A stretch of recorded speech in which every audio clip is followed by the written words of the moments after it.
the Tuesday, October 29th, 2024 hearing of the Planning and Zoning Commission of the Town of New Canaan, regular meeting.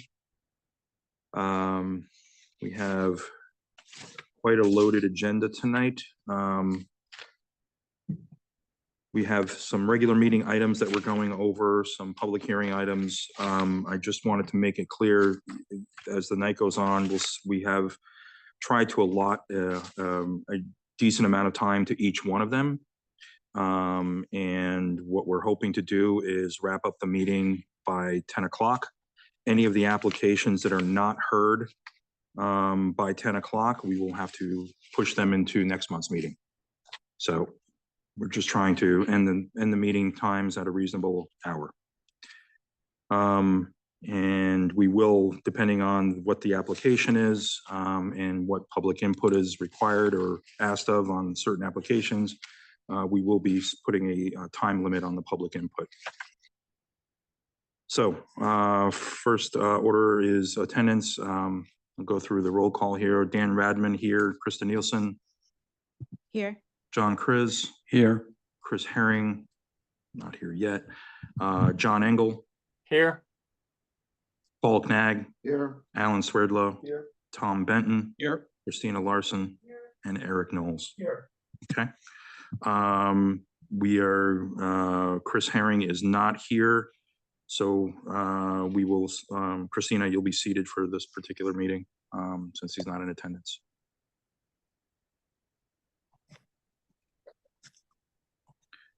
Okay. First application, this is the regular meeting agenda, 31 East Avenue. Upon application of Lena Booth, authorized agent for 31 East Avenue LLC, owners, for a site plan approval pursuant to section 4.4.C.1 to allow a change of use at this location for a yoga studio in the Business A zone at 31 East Avenue, Map T, Block 74, Lot 99. Do we have the applicant here for this application? Do we have the applicant on Zoom? Okay. I see her name on Zoom, but it appears she's connecting to audio right now. Okay. Do you want to move her to second? Yeah, we'll move to the second one. Come back to this one. When she does connect, or he or she, for whoever the applicant is. Good. Huh? She just connected. She just Yep. connected. Okay. Hi, how are you? You're muted. You're on mute. Can you hear me now? Yes, we can. Great. Good evening, everyone. We just introduced your application. Can you state your name and your affiliation with the application and explain your application, please? Sure. Lena R. Booth. I'm with LRB Yoga LLC. Applying for ownership of a yoga studio at 31 East Avenue in New Canaan. And recently am renting and leased it as of September 9th, 2024.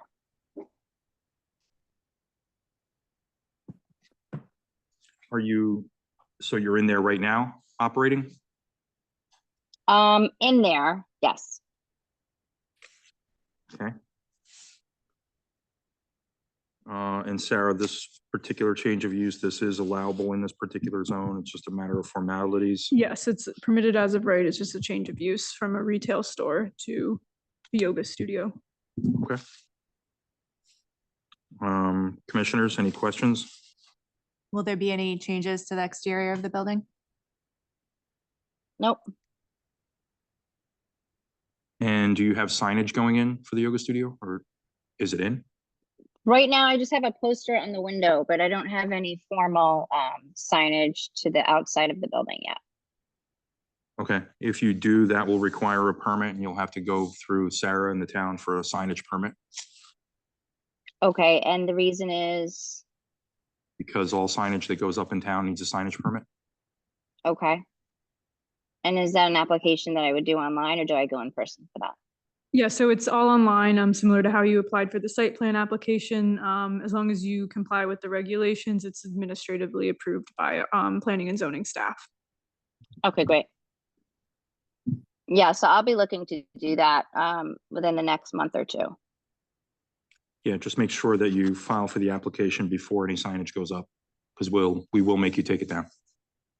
Yeah, no, I'll follow the protocol. Okay. Commissioners? Any questions? Okay, thank you. We'll close this application. And you Thank you. Sorry? You can vote now because You it's wanna a vote now? regular Okay. meeting. All right, commissioners, we can call, this is the regular meeting item, so for this particular one, we'll call to a vote. We need a motion. Oh yeah, true. We need a motion. Motion, anyone? I'll move to approve this application. It's a pretty simple change in use with no exterior changes to the facade. Yes, that's it. Commissioner Chris, I'll second. Okay. All right, let's call to vote. Dan Radman, I vote yes. Krista Nielsen, Yes. John Kriz, Yes. John Engel, Yes. Paul Knag, Yes. Alan Swerdlow, Yes. Tom Benton, Yes. Christina Larson, Yes. Eric Knowles. Yes. Okay, this one's approved. Thank you very much. Thank you.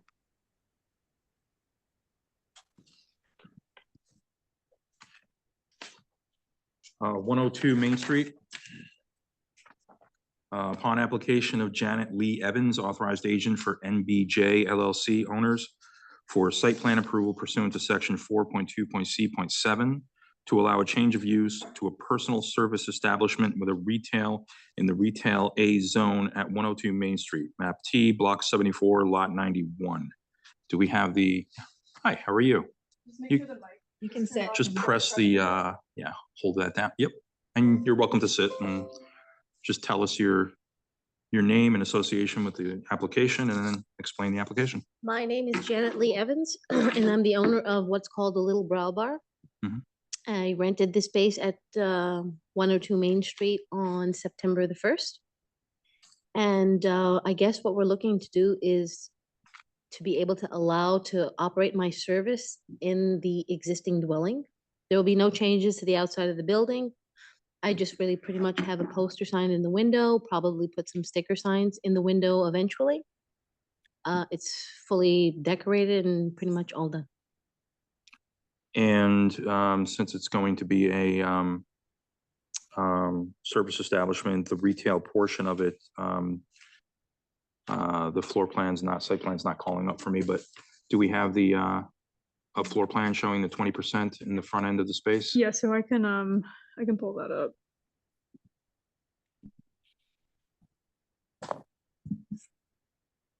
There you go. So which space is it? Is it the space on the corner of East Avenue On the and corner, Main? yeah, Okay. corner of Main, Used to be a clothing store. clothing store, yeah. We did the dwelling inside, it looks really nice. And we're gonna be selling pretty much mostly women's products like eyelashes and special things for women's needs. Oh, Speak a bit closer to the microphone, please. Thank you.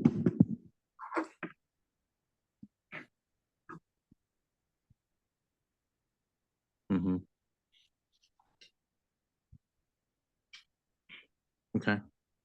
So the retail portion will be along the East Avenue side or retail in window? There'll be retail in the window and along the whole entire left side of the store, which is, I believe, on the East Avenue side. The window in the front pretty much covers most of the store on East Avenue. It's very small. It's only Mhm. like 150 square feet, I think. And what about the front window there that? That's the one that'll have the retail. Oh, okay.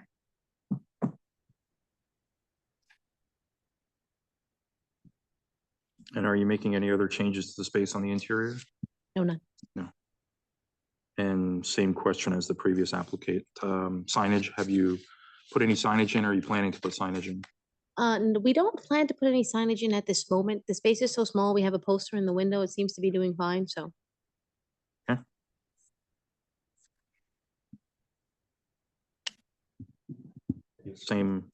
Same words of caution, if you do decide to do the signage, just make sure you go through the application process. So one question that I do have is the building allowed to have signage on the outside of the building? Yes, Yes, it is. The regulation is you can't have more than 25 square feet of signage cumulatively on the building, because I know there are other tenants as well, so just it can't be more than 25 square feet total, but it is permitted. Okay, and one more question.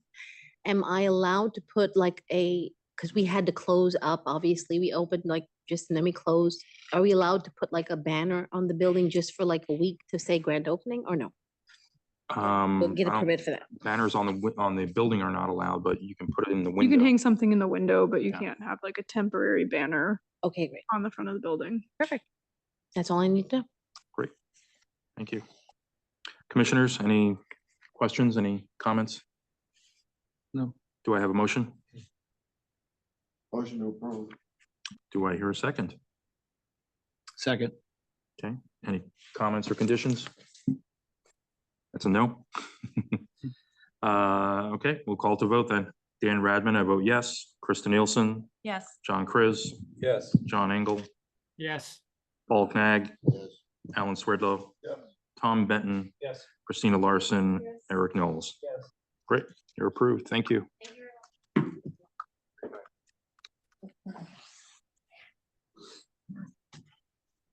All right, next application, 164 Smith Ridge Road. Request of the New Canaan Field Club to modify condition 2 of the special permit approval from April 25th, 2023. I knew you'd come with a stack of papers. It's not stacked. It's only 10 pages. I wasn't really pleased with myself.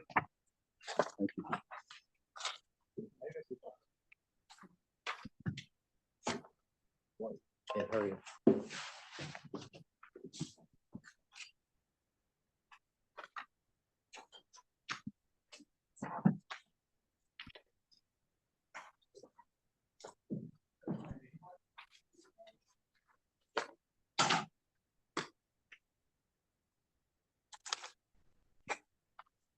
Ready when you are, Mr. Okay, Rucci. You just move the mic closer to you. sure. So I can't get my shared screen up, as usual. Let me just give it to Sarah while I do. I'll start.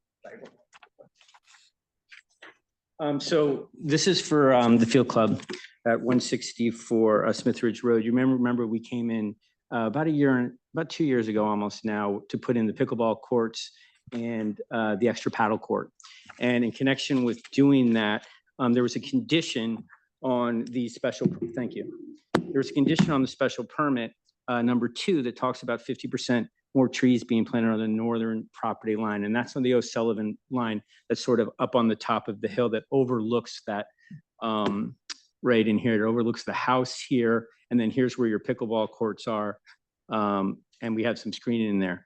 So what has happened is that here's what was approved initially, and then there was a comment made, and it may have been Mr. Chris, I think, that said we'd like to see about 50% more trees put up on that northern property line. This was what we initially had, and then essentially what we've done is we've put the trees actually over here on this other line. And the reason why we've done that is because unfortunately, and here's where those trees are, this is sort of on the roadway as it goes up. It's still on the northern property line, but it's not really up against the O'Sullivan property itself. This is a look just from, I'm sorry, I'm backtracking a little bit, but here's a look from the pickleball courts. Here's that house I was talking about. This is the O'Sullivan line here. You can see that we've had some trees put in here. And then the plan initially was to try to put trees sort of up in here in this area on the top of the hill. But unfortunately, what's happened here is that we're in a dispute with the O'Sullivans as to where the property line is. And essentially what's happened, if you see this stick right here, this is our property line. It goes all the way up into this particular area of the property. And Mr. O'Sullivan has regraded this whole area essentially onto the field club property. So there's no ability right now, based on this dispute, to put any trees up in around that particular area of the property. You can see that this is what we would have to try to actually bake them into the side of the hill if that's was going to be the place that you put them. Here's another look, basically kind of up into this area where that driveway comes in. So what we're really asking for today is that the commission either remove this condition that we plant 50 more 50% more trees up into this area, which is roughly 15 trees, or just accept the fact that we put those trees here in a different location on the northern property line. We're trying to get the CO for these buildings, and there's really no way for us to accomplish putting any more trees up in that area because we have a dispute on that driveway with the O'Sullivans. We wanted to put them sort of like right in here, but he's essentially put a driveway in there. So that's not a case that you guys all need to decide, but we do want to close out this permit from a screening perspective, and we want to make sure that we don't run afoul of this commission and what they asked us to do as well. That driveway image, Mr. Rucci, that's from Smith Ridge. Correct. Looking at the O'Sullivan's driveway. Correct. So the planting area in question is to the left. Yeah, it would be sort of right in here. That's where we were thinking about doing it a couple of years ago when we brought the application. But they now claim that, O'Sullivan now claims that he owns that property? Yes, I mean, we obviously don't agree with that. We don't have to get into necessarily that. Did you discuss with him the possibility to put trees in there, whether or not it was your property? He's claiming that it's his property. But would he, allow you to put trees there anyway? No, he won't allow us to do anything on his property, what he claims to be his property. And, you know, we have other pictures that we're using as part of this sort of dispute that shows the grading that was done and dirt that's been moved, but I didn't want to get. So have you discussed with him the fact that you had to give him notice, right, of this change? This modification, no, This was a minor modification. Oh, you didn't have to? no. So that he doesn't know that this is something that you're asking for? I'm not sure, unlikely. But he won't allow us to be on that particular piece of property due to this dispute. So there's not much that we can do as far as complying with this. I don't know whether or not that was a part of his complaints to begin with. But I will say that in general, we still have a lot of screening in and around this area. And as you can see here, even with the sort of the leaves coming down, it's going to be difficult to see. You're not going to be playing a lot of pickleball anyway in the winter months. And we have actually helped more with this screening along the driveway that goes up to the tennis courts, because that's actually going to end up screening his property as well as he looks down to the west. So, Mr. Rucci, as Commissioner Chris, just to be sure I can understand the lay of the land, literally. The original requirement for trees along the south side of the neighbors, Mr. Sullivan, property is the area that Mr. Sullivan, is it Sullivan or O'Sullivan? I'm probably Correct. Yeah, is claiming is his. Is that correct, sir? Correct. And that's between your neighbor's property and the two-story house in the map. Right, and it's sort of, if you go kind of up the hill here, it's really on that second driveway that he's cut into Smith Ridge. If I look at your map on your page 5, sir. Yes. So I can see the two, I guess, call it red trees in the upper right, which are the ones just, I guess it would be west of the two-story house. So that's my point. And then so it's on the west side of your neighbor's property is where you're intending to extend planting, which heretofore had not been required. But this is, you're suggesting doing this in lieu of the area that is in legal dispute as far Correct. as ownership. Is that correct, sir? Correct. And it serves a similar purpose as far as screening his property, the O'Sullivan property, from at least the driveway that goes back into the field club, which was a concern that he had at the last hearing. Is your neighbor aware of this application and that some trees may be planted near his property? And Well, they've already been planted. oh, they're already in. Yeah, these are already in. This is All of these are them are these in. right on page 6. All of them are already in. All of them, are an additional 15 trees have already been planted. And I had Stephen from our office verify them in the field today, and they are all there. As far as the number of trees planted is the same as first required. Right, You just moved them 15 as far as more. location. correct. similar species and everything else, just a different planting location. Correct. Okay, thank you, sir. If you were successful in determining where the property line was, I guess in your favor, could you comply with the special permit? I'm sorry. If you were successful in determining where the line was, so when you resolve your dispute, could you comply with the special permit in terms of providing this planting where it's shown on the? The whole point was that's where we were going to plant them to begin with, and that's when we got into the dispute where he's like, well, you can't plant them here. This is my property. So we were initially planning on trying to plant them in that particular area. Right, but say, you know, I don't know what point you are in terms of resolving that issue. Say you're successful, could you then comply?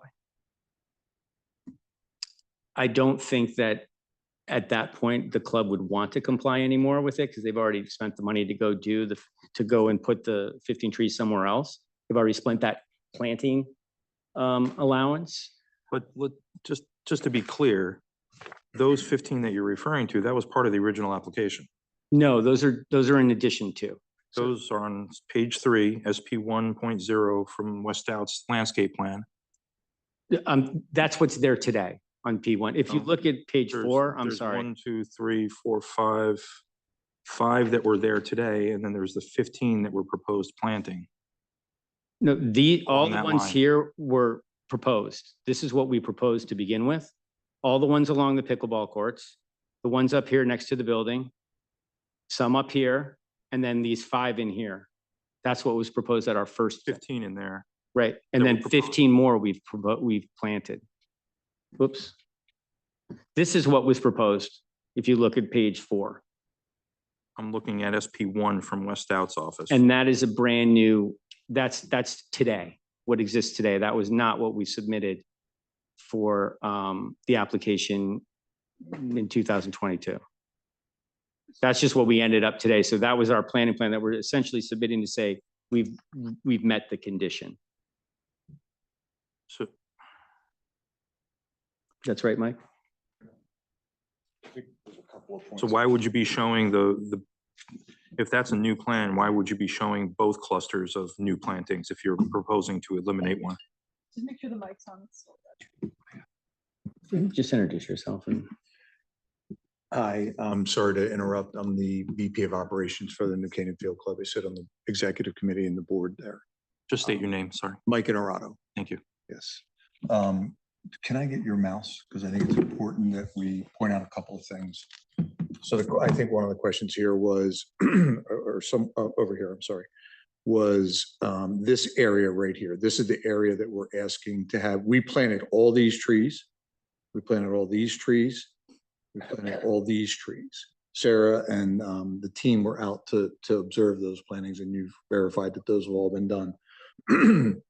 The area in question right here along the property line, Tim O'Sullivan has pushed 18.52 cubic yards of dirty fill. That includes concrete, blacktop, stumps, and other things onto our property where we were going to plant trees. Kathy Holland was out from Inlands Wetlands along with Sarah and looked at that area and said, there's no way you could plant trees here. You'd have to remove all that fill that he put there, that 18 cubic yards, and replace it with topsoil or appropriate fill, and then plant the trees. So we said, is it possible, since we added these trees that you see here along the driveway, because Mr. O'Sullivan's house sits right up here, right? And he was claiming during one of the meetings that as cars come down the driveway this way, their lights shine up to his property. So we planted these extra 50% of trees, which you referred to as part of the approval. We put them along that driveway to help block any sort of light that would shine up to his property. What we're now asking is that we no longer have to plant these, which were part of the original application, because we physically can't do it. We'd have to remove 18 cubic yards of fill after the property dispute was resolved and then replace it with other stuff, which would be extremely costly to us. What he did was so inappropriate, and he knocked down our survey stakes. It's just been a nightmare for us, and it has cost us tens of thousands of dollars in surveyors, lawyers, landscaping architects, and different things. So that is the ask on the table right now. I'm intimately involved with the whole project and everything that's going on at the site right now. Is there anybody that's gonna object if those trees aren't there? Because they were designed to help his property. So when Sarah and Okay, I found this on the web, or Sorry, is there just anybody here. that caused they were designed to help Sorry, his my property? bad. Thought it was my phone. My bad. when inland wetlands and P and Z were out there and we stood at that part of the property, I think it was pretty apparent to everyone that even putting trees there would not do much to screen pickleball courts. Sarah, do you have any feedback on that?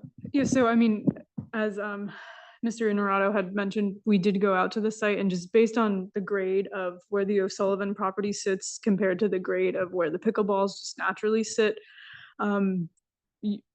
At the O'Sullivan property, you are always going to be able to look above and down into that area.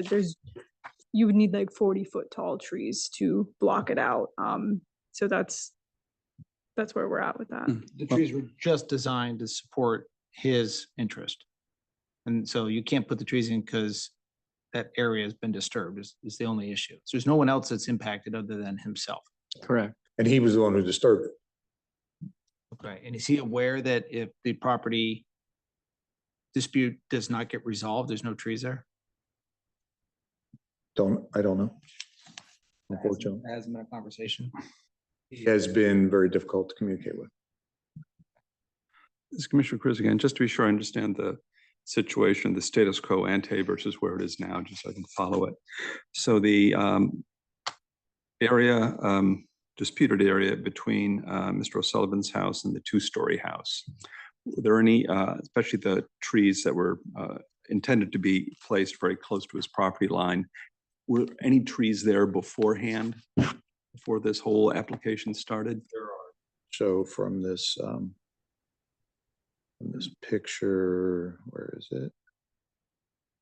So there were no evergreen trees, but all the trees that you see here are in that hill. And some of those trees were actually buried when he pushed his fill over onto our property and they were damaged. We have other pictures of where they were nicked or buried. And we pointed that out to both Sarah and to Kathleen. So just to be sure I understand the drawings you have, the trees that are, is the drawings here of, they're slightly more filled in as opposed to a circle with a dot in the middle. The circle and the dot in the middle are trees that were intended to be planted as part of the application. And the other ones were existing plant material. Is it? Because on the ones on the west side, I counted the number of circles with dots in them, and there's 15. You said 15 new trees, so I assume those are the 15 new trees. And that's a symbolism you're using for tree to be planted. That was my guesstimate. I just want to have some assurance that I'm reading this right, sir. That's not going back.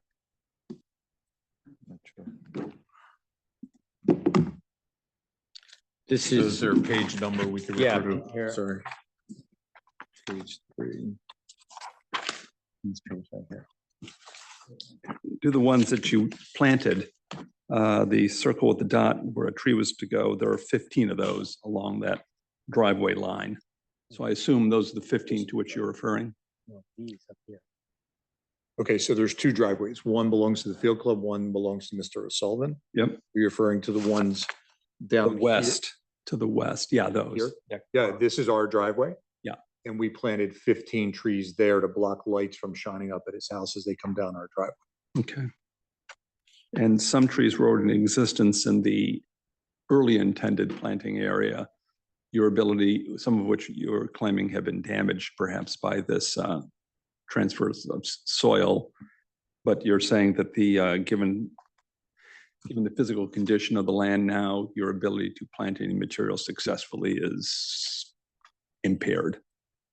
So two parts to the question. The first part is the trees that were damaged were not evergreens that we planted. Those are 40, 50-year-old trees that are 40 feet tall. They seem to be older deciduous trees.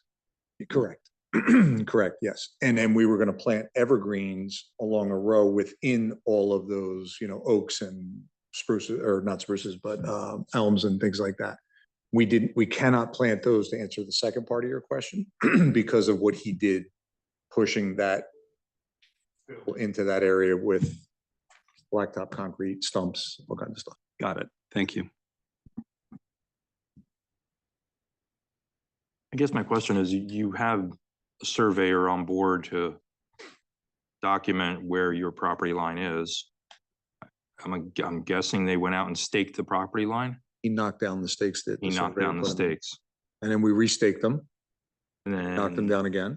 he's claiming that those are not the correct property lines. Not anymore. Well, That was initially what he claimed. that's initially what he claimed. And has he produced anything to try and prove that the property line is somewhere else? Surveyor come out, and our understanding is the surveyor confirmed what our surveyor showed. I mean, I remember the application clearly from last year. I mean, the condition for that additional screening was to benefit that neighbor.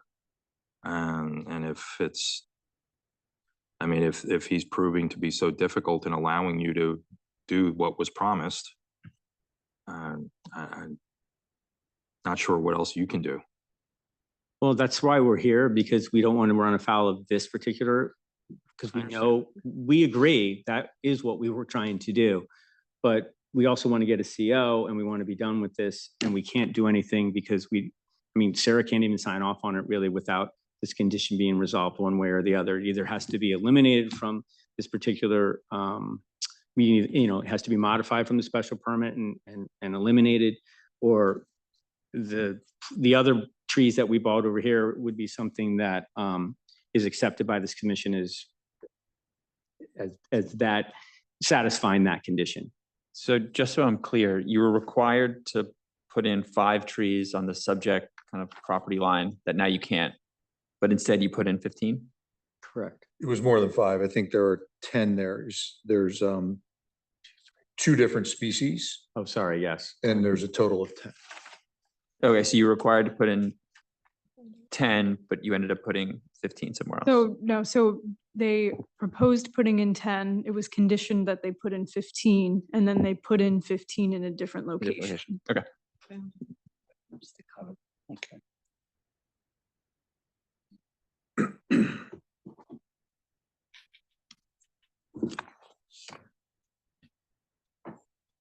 And just to be clear, I apologize that this is repetitive, but I want to be sure this is clear on the record. These were put in for the benefit of Mr. O'Sullivan as far as screening for his property vis-a-vis the field club. Is that a correct statement? Yeah, sir? it was initially, that's what we had proposed, and the commission thought at the time that that another 5 trees should be added. We had asked for 10, we had submitted at 10, and the commission said, listen, we'd like to see 50% more for 15. And that's was based on the Mr. O'Sullivan's comments at the hearing. And to be more specific about that, Mr. Briz, as you drive down our driveway, it goes down and his house sits up here, and the lights come down our driveway. We put the trees at his complaint, not his request, but because he said those lights shine up when the cars drive past, we put them there to block the lights, if that makes sense. And the driveway is between the 2-story house and Mr. O'Sullivan's, No, one of yours. no, his driveway. That's his driveway there. His Okay. driveway is right here. And it's a second curb cut. Just inside the property line. It's on the property line. If you Okay. show, can you get back to that picture? You see the stake right in the middle of the curb cut there? He put his curb cut over onto our property, Can you point to the map where that picture is? right? So from Route 123, which is right here, at the top of this page, that stake is the property line. Does that make sense? And then as you would have pulled into that picture, the trees would have been just to the left of that stake, but further in off the road. If that makes sense. So that, When did he put in that curb cut? We're not sure. Some time back. We're not sure exactly when. But yeah. And he's got another curb cut to another garage further up the road, so we don't even know if it was permitted. So Mr. Richards, just to be clear, bring that photograph again of the driveway. Yes, oh, that one. So this is looking down from essentially standing at Smith Ridge. Standing looking Smith west. Ridge, looking down into the property. That would be, the way my arrow is pointing now would be looking towards the pickleball courts. Okay. If you were standing here, you'd be looking towards the pickleball courts. So the photographer would have his or her back to Smith Ridge Road. I took that picture and I stood on Smith Ridge Road. Fair enough. Yes. No, and You've took answered the it of his question. Driveway and the I get property it. line goes like this. Understood. Thank you, sir. So final question for me on this one. If the property gets resolved and you get the property back, is he gonna come and ask for trees to be planted? If he is going to ask that, he is likely to enter a lawsuit in which, in order to plant trees, we have to remove what he illegally put on our property and replace it with something else in order to plant those trees. Okay, so We can't plant trees. I could put trees there. It would cost less than us sitting here tonight. Mhm. I could have put trees there. They all would have died. And so when we talked to Sarah and Kathleen about that, we could do that. We can put the trees. And Kathleen looked at me and said, Mike, they're gonna die within a couple of months because of what he put there. And it would have been less expensive for the field club to do that, but we do not want to run afoul of this commission and the request that was made here.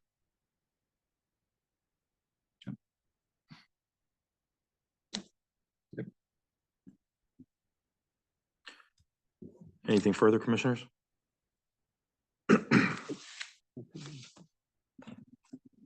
Your motion on this one? I move that the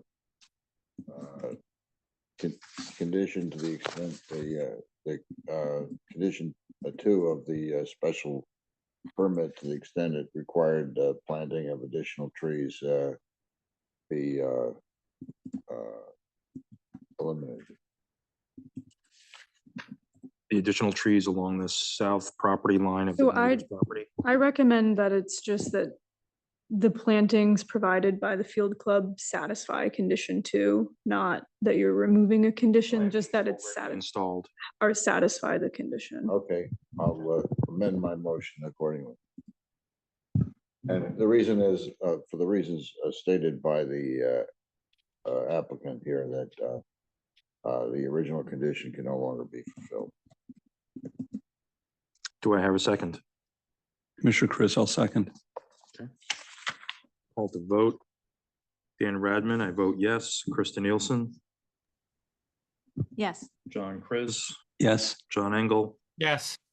Paul Knag, Yes. Alan Swerdlow, Yes. Tom Benton, Yes. Christina Larson, Yes. Eric Knowles. Yes. Okay. You were relieved of trees.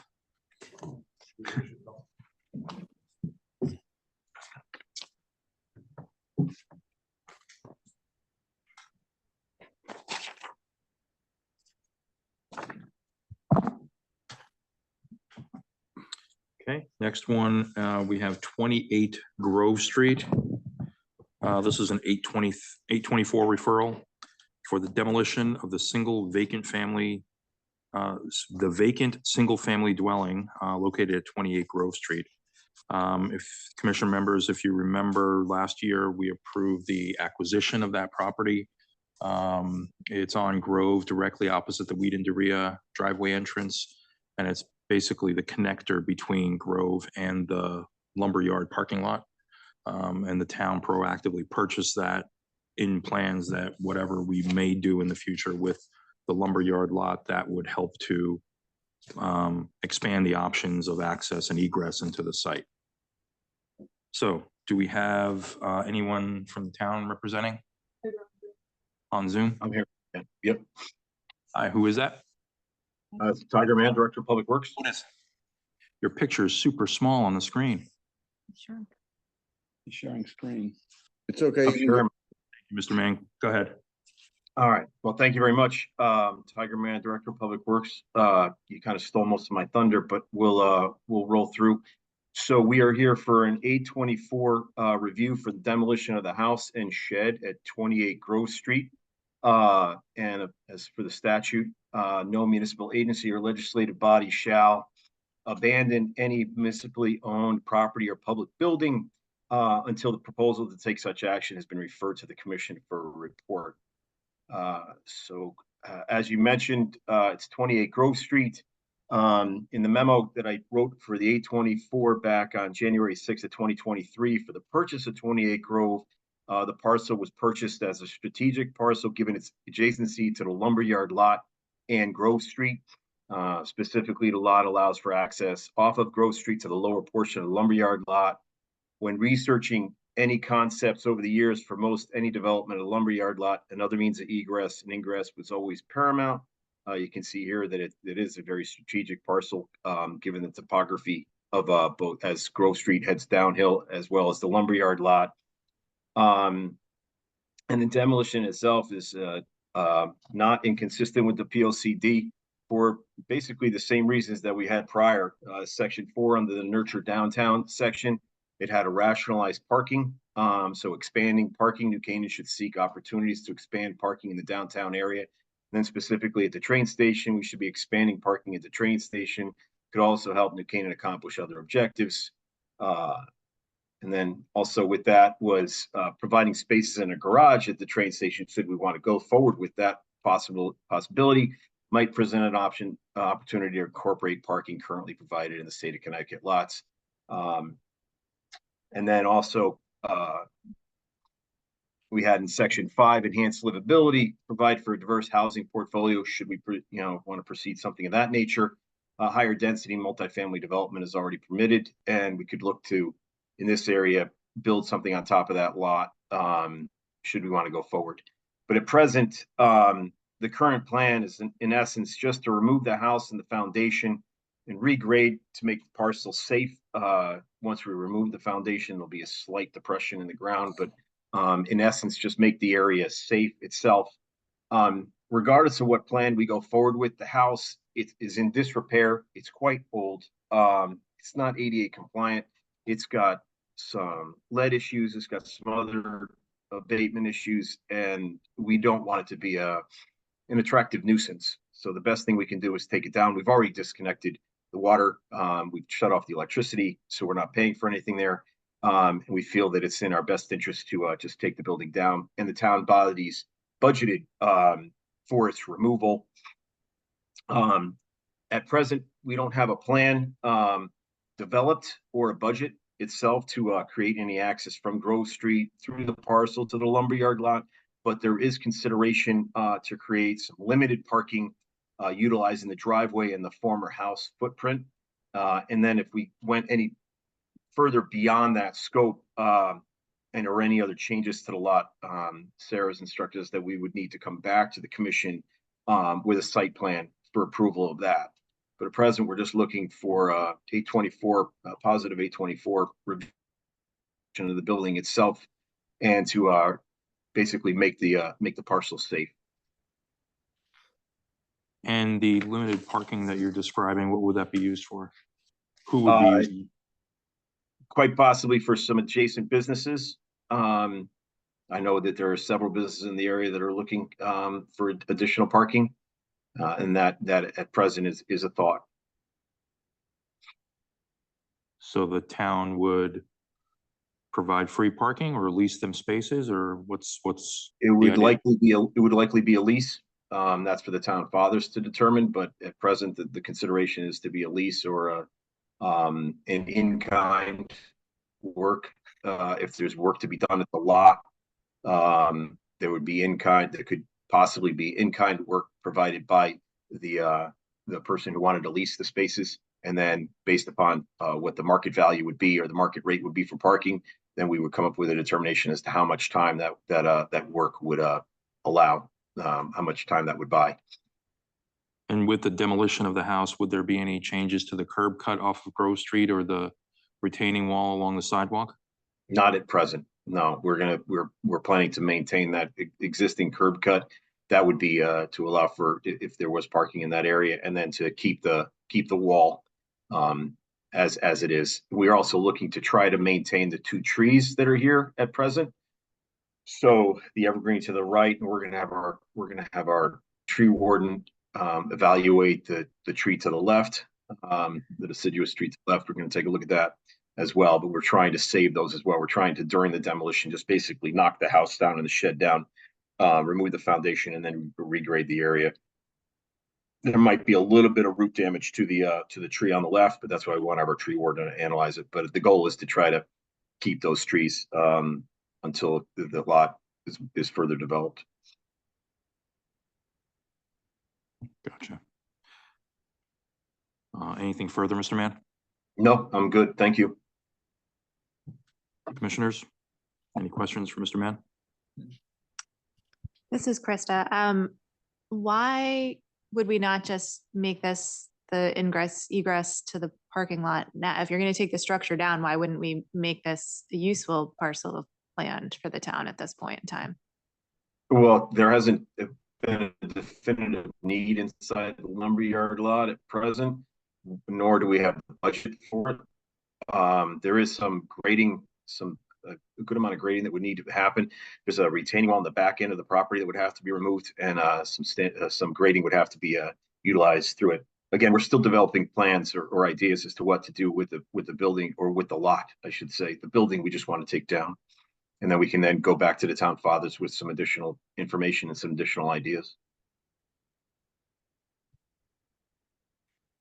Commissioner Chris, are you aware of any environmental, historical, or other aspects of this property that would be impaired by tearing it down? That would be, I'm sorry, impaired? Impaired or hurt or damaged? No, we're not aware of any. Thank you. Thank you. How old is the structure on there? Early 1900s, I believe. So will you be going through the typical demolition delay, notification, all that? Yes, we will.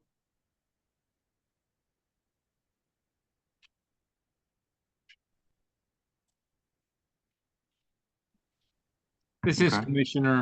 Commissioner Engel. I just want to add that I've been through the house, and I can agree with Mr. Mann that the house is in rough shape. I was in the house when the town bought it. Our first inclination was to fix it up and rent it out as affordable housing to town employees.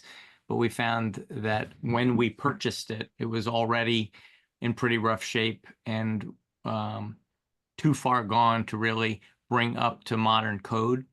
So that was our initial inclination, is to try and do good with the structure, but it was too hard to do, and we found that it presented too great a liability to put a town employee or anybody else in an unsafe structure. So I would concur with Mr. Mann that this house, if the town hadn't bought it, would have been bought by somebody else who would be taking it down. I love antique houses. I live in an antique house, but this is an antique house that did not have much to merit saving it. So I would concur with what he's asking.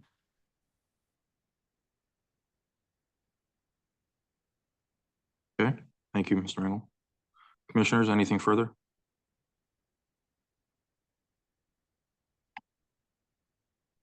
Okay. Do I have a motion on this particular application? This is Commissioner Chris. I move we approve the 824 referral and demolition. There are reasons why. There are no, as Mr. Mann stated, there are no environmental or historical issues surrounding the property, and that by removing a house that is in rough shape, it will create an ingress and egress to the lumberyard lot or other access to it, which could prove very useful to the development of that property in time. Thank you. Do I have a second? Second. Okay.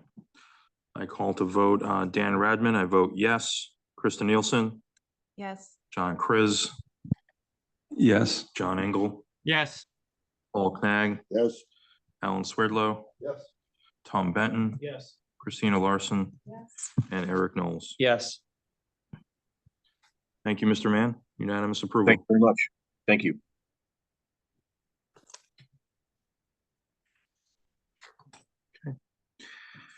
All right, move into the public hearing portion of tonight's meetings. This is the continued application. Is 5 and 6 are together, right? So can I read them together? Might as well, right? Number 5, discussion and consideration at the request of David Rucci, Lampertui Rucci, authorized agent for Downtown New Canaan LLC, to amend the zoning regulations dated June 16th, 2007, and amended June 28th, 2024, to amend section 4.2.d.5, residential dwelling units subject to inclusionary zoning per section 7.6.c. Complete copy of the proposed amendment on file in the office of the town clerk and also the planning and zoning department, as well as online. That's part 1. Part 2 is 112 Main Street. Upon application of David Rucci, Lampertui and Rucci LLC, authorized agent for Downtown New Canaan LLC, owners for a site plan and special permit approval to section 8.2.b, 4.2.d.5, 7.6.c, and 7.7, to allow the renovation of an existing structure to permit the conversion of office and retail space to a residential dwelling unit and permit an addition on a historic structure in the Retail A zone at 112 Main Street, map T, block 74, lot 94. Got the whole team? Got the whole team, yeah. Good evening. So yeah, obviously, we've been here a bunch of times now. I think this is going to be our 4th hearing. And we went through a number of the comments from last meeting, and I was just going to focus on those particular comments that were made at the last meeting, specifically the revision of the text change that we talked a little bit about, adding the condition that you always had to have retail space in the front of any residential property, any residence that you're going to put on the first floor in the Retail A zone. We did suggest some language that I forwarded on to Sarah on that no matter what, if you had residential use on the first floor, the first 20 feet had to be retail. That was just a number that we came up with. And Dan McEachran, who's with me tonight, can talk a little bit about how we came up with that. We're then going to go through the 4th floor specs that I know a lot of the architects and other members of the commission wanted to see, some other ways that maybe the 4th floor could be managed. And we have the Granoff Architects here to talk a little bit about that, and Grant Stevens to talk about that as well. And then we have some pictures of like not necessarily a full material board, but materials have been placed within the packets that you have, and we'll go through those as well. So I think that what I'll start with, can you put it up on the screen, Grant?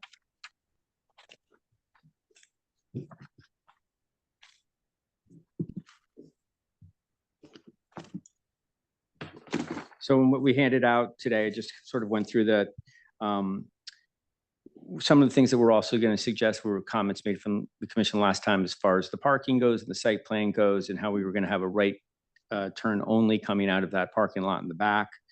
There was some of the commissioner, I think Mr. Benton, talked a lot about, the terrace and making sure that we had the right regulations in effect there.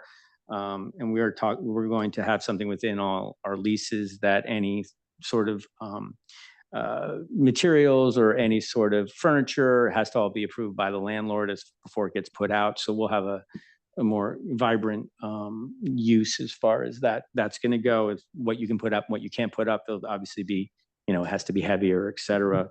And then I think what the most important thing was sort of looking at this 4th floor and getting some commission feedback on some of the items that some of the things that Granoff Architects came up with.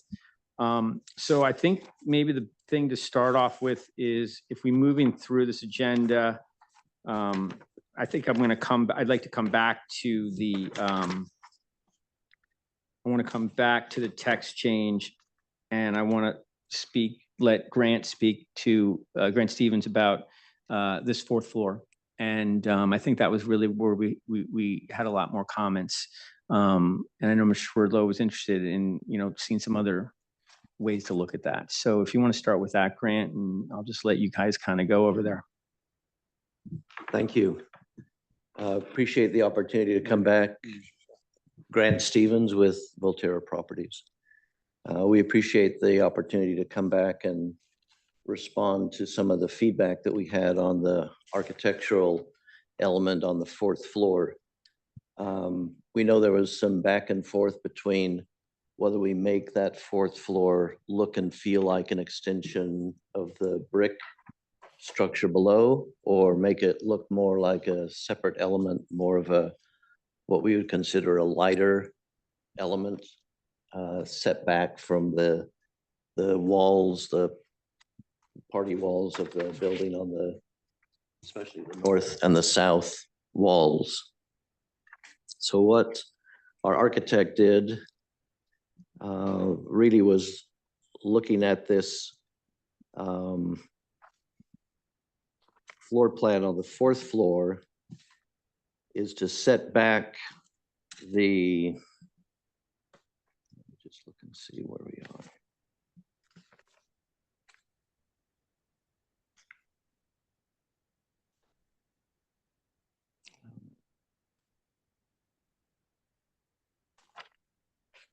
If you look at the floor plan on the 4th floor, which is page 14, you'll notice what we've done is we've set back the wall of the 4th floor from the south wall by 5 feet. So that we've really set that back so that it looks and feels like a separate element on top of the building, rather than extension of the wall of that south wall. You may recall originally that south wall was a brick wall that kind of continued up. And then we tried to create the 4th floor, and it was a bit of a neither fish nor fowl. It was neither part of the building because the element on the 4th floor wasn't brick. It was more of a modern design. So we took your feedback to really make that a separate element on the 4th floor. So that south wall is set back 5 feet. That area isn't intended to be any kind of a patio that the tenants would use. It would only be available for service. We would have some planting back there, but it would really just be for service and maintenance and not a separate patio area for the tenants. The other thing that we tried to do is really increase the amount of glass all around the 4th floor. And especially the Main Street facade, or that west facade, is the one area, because it's set back 10 feet, we were able to make that as much glass as possible. When you get to the south and the north wall, because we are at the 0 lot line, we really don't have a lot of ability to put glass or windows along that lot line. So if you look at the north elevation, where we really are up against the building next to us, we were able to put some glass where our building extends beyond the end of that neighbor building. So we don't have a lot line condition. We're beyond that lot line as we move towards the east. South wall, where we've set the building back 5 feet, we're able to put 25% of that wall with glass, because that's the amount of glass allowable by the ordinance for fire safety. And so what we've done is we've maximized the amount of glass that you see on that south elevation, where we've set the wall back 5 feet. So those two areas, we were able to put as much glass as possible. On the east elevation, we've done the same thing. We've put as much glass as possible along that wall, really to try and lighten up that architecture and to make it really look and feel like a separate, distinct design element from the rest of the building. We have the architect here. If you want to introduce yourself and maybe give a little more comment. Yeah. Good evening. Chris Satola representing Granoff Architects tonight, and here with my colleague, Shabeli Rodriguez. Yeah, as Grant said, we received your feedback and it was well received. We think ultimately it resulted in an improved design. So yeah, so we stepped back the fourth floor on the south side, the 5 feet, and provided some planting. And then adding onto that, if we can look at the rendering, the street view, yeah, this rendering. So part of that was how to transition the cornice as it wraps around from the front to the side, and then stepping it down at a logical spot so we can see the planting that we're providing from the street, because it is an exposed wall. And we feel that lowering it at that step helps to kind of soften it up and reduce the scale a bit, and then seeing that nice planting pop up. And then if we, on the north side, also tried to mimic a similar feature by adding planting in the corner and on the northeast side as well. So this is the northwest and the northeast side. Able to recapture that floor area that you had to, set back on the south side? Yes, so if you look at the southeast corner, we did bump out the fourth floor to the face of the building, or just inside of the parapet wall, to pick up that floor area. Yeah, so we're pretty much equal to where we were before with the area. And that's a little less than 75% of the third floor area.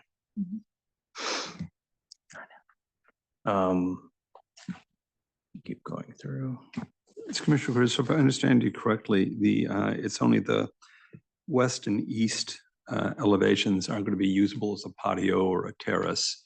The others will be walkable, 5 feet, but there will be, I guess, some container plantings there spaced out. And so probably walkable if you weave in and out, but it's not meant for really regular use. Is that a fair statement? That's correct. The east and west are terraces, private terraces for the units, and then on the south there's just access for maintenance for the planting. Understood. Thank you.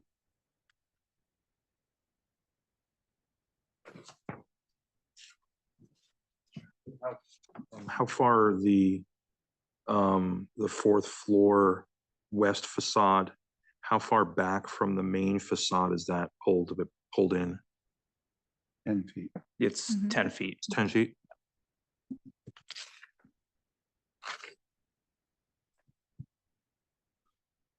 So, so you still have the, that parapet that has the ornamental cornice on that facade, on the west facade? Yes. That's acting as a our guardrail. Guardrail there, solid guardrail. Yeah, if you look at this drawing number 18, which is the section through the building. Yep. See that upper building cross section? Yep. At the street side, there's the parapet that acts as the balustrade, then the 10-foot setback in the terrace, back to the wall of the unit as it would be on the fourth floor. So we've maintained that 10-foot setback.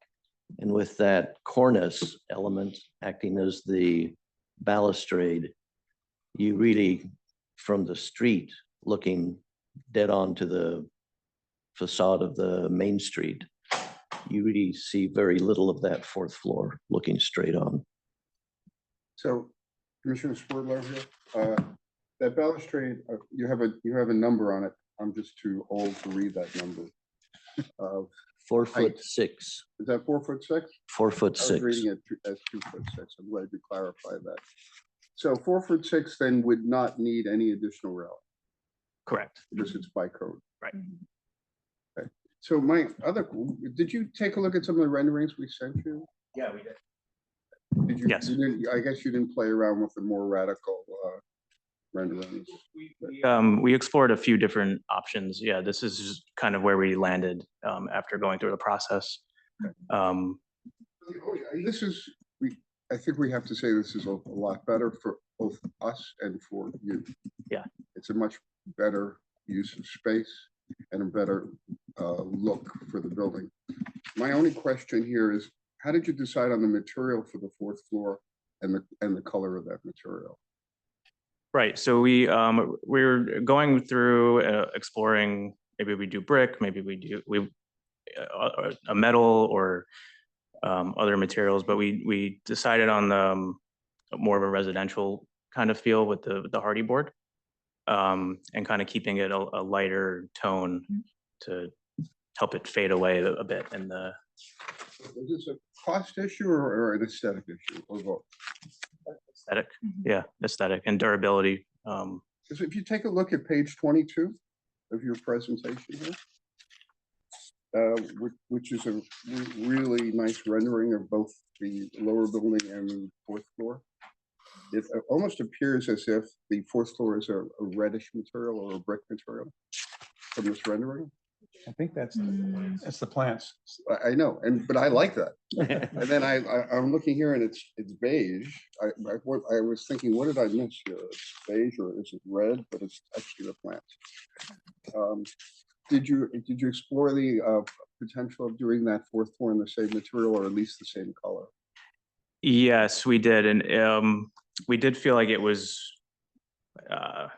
It needed a transition or a color material change.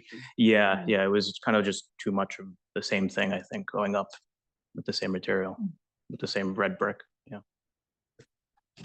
Where will the ephes be? The eaves, oh, yes. That's just on the bulkhead, the elevator overrun. Oh, the over travel up at the top? Yeah, and the trash chute needs a small chimney that comes up. It just needs to be insulated. Gotcha. So everything at the street level. Oh, it's sorry. And then there would be some eaves on the back of the parking at the base, the same color as the cast stone. If you see. What page are you on? At the entrance of the parking? Around the around the east side of the around the east side. I see that. Yeah. The north side of the parking will be cast stone. Okay. And then the same with the all the facade materials along Main Street. All of those are cast stone. That's all cast stone. Yeah. It's Commissioner Chris, will there be any other mechanicals on the roof? No. Okay. What we've looked at is there's a small piece of property between our property line and our garage that we're creating back by the Chase parking lot. And we're putting all of the condenser units across there. So we really wanted to keep that roof line clean. So the only thing that we'll have there, like Chris had mentioned, is the overrun for the elevators, the trash chute overrun, and any sort of plumbing stacks and vents that you would have. We're not putting any mechanical equipment on the roof. We're trying to keep that all down at the grade level. So you mentioned condensers on the east elevation. So I'm on page 16. So this would be along that fence you have there. Sort of screening the partially sunk garage. Is that what you're saying? I think it's beside that fence. If you look at that page, yeah, if you look at page 16 and then reconcile that with page 17, where to the left of the garage entrance, there's the gate access door. I see a gate. Okay. Corral is, I don't know, 8 or 10 feet wide. Right, so that fence is a screening enclosure for the mechanical units. Got it. So the fence has some depth to it where things will be stored or hidden. It's not flush with the building. It's not much with the building. Got it. Answer the question. Thank you. That's open air, so open to the sky above, so the condensers are open. was going to say, I think the setting back on the four sides of the top floor units, I think is a plus. It helps shield it from the street, as well as the cornice and the size of that and its dimensions, as well as the depth of the two terraces. And again, plantings on the north and south, I think also help take some of the edge off things. So my first gut reaction is it sort of looks nicer. Take on it. Two questions on my front, Commissioner Benton. One is, currently there's two trees on the sidewalk. I know your picture shows two additional trees of equal size. Is it your intent to replace those trees with equal size trees? Yeah, Dan McEachran from Volterra Properties. We would like to explore, and we have confirmed, as Ms. Carey told us, that we have to work with the Connecticut Department of Highways Transportation because they have a easement along the side of the state road to clear with them any changes we want to make. We had initially proposed possibly replacing the existing trees, which are called Regal Prince Oaks, with ginkgo trees. But Commissioner Chris pointed out that those aren't indigenous. I'm told by the folks at Copia that if you go back far enough in geological time, they probably were indigenous to North America, but it's been a long time since they were.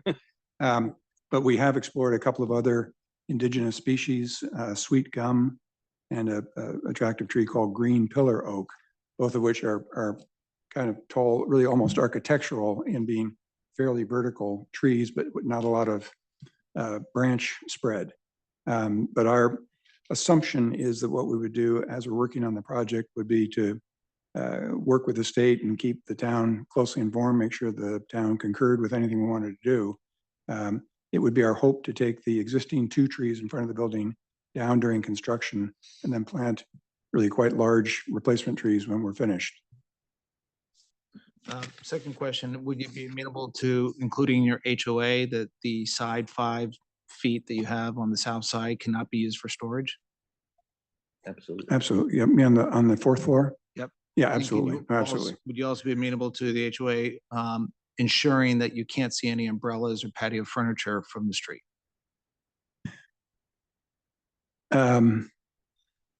That's a little bit of a tough one. The 42 Forest Street property that was built in 2017, I think we happened after we were here one night for a meeting. The next day, Grant and I were over there having lunch on the street and looked up, and you can see umbrellas up there. I mean, you don't see much there, and they were closed, but you can see them up in the terraces.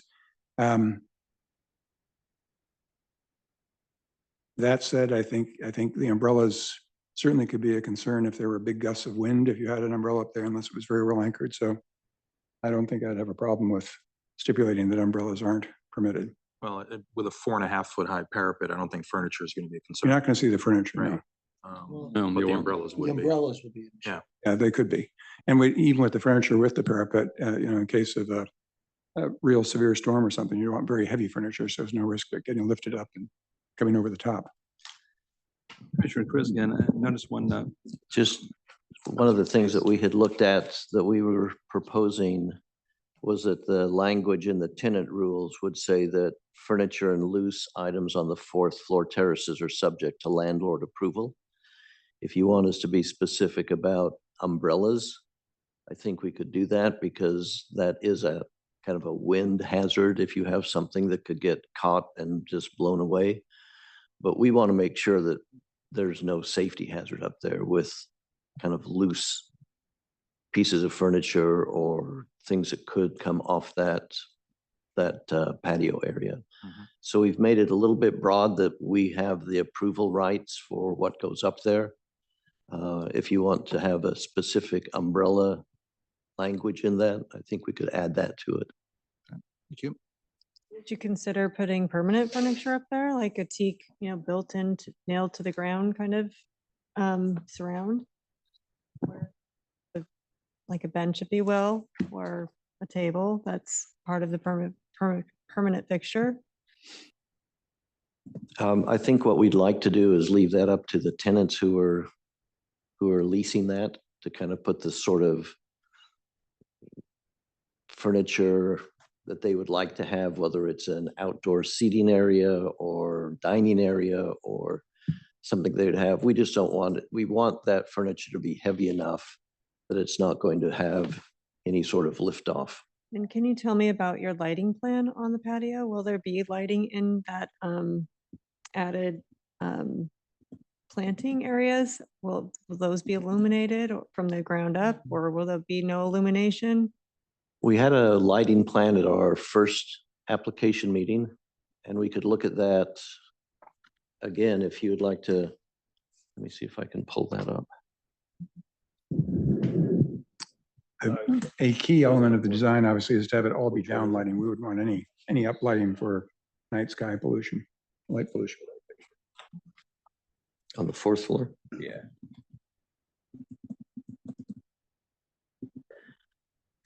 Okay, so if you look on page 14, is for those of us who have challenges with tiny things, but these red dots along the both of the east and the west patio areas or some lighting. So nothing new along the south. Those are downlights. So if you look at the material board on page 19, these wall-mounted light fixtures that are downlights is what we had proposed for the patio lighting. So you don't have any lighting that's going up. It's all down lighting. But nothing additional on the south wall. I don't see any red. No. There. Correct. South wall is purely maintenance. We do not want any tenants to be out there at all. So that would just be maintenance access only. This is Commissioner Chris. I just want to follow up on some of the public comments that have been received regarding this, and I'm sure you all have read those. Maybe start focusing on a letter from our Chamber of Commerce, and they make a couple points. One is on signage. There's a concern expressed that they want to ensure that tenants in the building, you have some tenants in the building and neighbor tenants, that signage is very clear, ingress and egress is simple and unobstructed for pedestrians entering retail establishments on that area of Main Street. Be sure that all pathways with the sidewalk be lit, well lit, including at night, as well as parking issues so that laborers who are working on the project are not going to park in our streets downtown, but in some remote-ish place that you have secured for them. These strike me, as well as some other comments from other people in town, to ensure that the substantial rehabilitation of this building is not going to create a structural integrity or other adverse effects on neighboring properties, some which are, as you've mentioned, are zero lot line, very, very close, and some are older buildings. And so I'm wondering what your thoughts may be on some of these comments and what ideas you would have to address them. Thank you.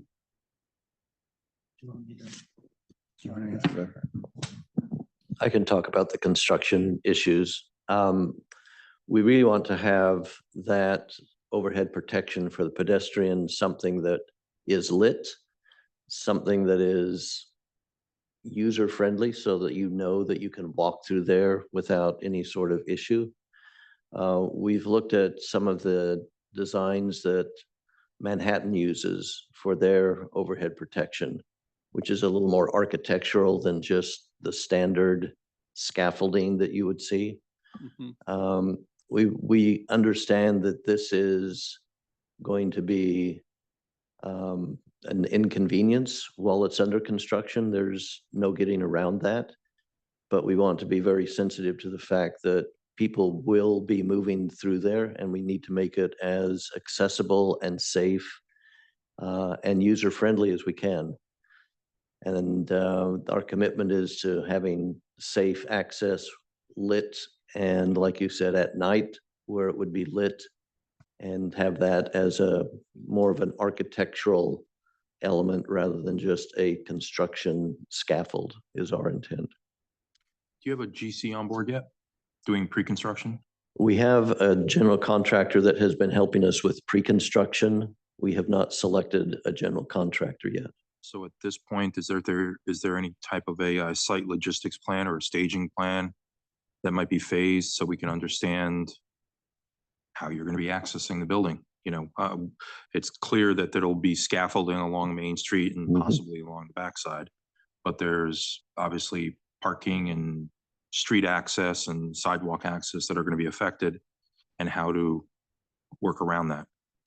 And what durations of time are going to be involved with those obstructions. Yeah, we did include a site logistics plan and safety plan in our application, and talked about the different phases and stages of construction. And when there are 5 or 6 diagrams that we presented at the September meeting. But generally, the Main Street is purely going to be pedestrian safety focused. All of the demolition, all of the construction is going to be coming from the backside. Right. And we have enough of a driveway that the contractor that we've been working with is comfortable that we can get equipment back there, whether it's cranes or staging from that back driveway to get construction materials in and out, to get hoisting up, and to make that really the construction access point for the project. So we don't anticipate any access coming across Main Street from Main Street unless we have maybe a weekend or an evening that we may need to have one of the lanes on Main Street to do something specific on that facade. Everything else is going to be coming from the back alleyway or that driveway for the construction.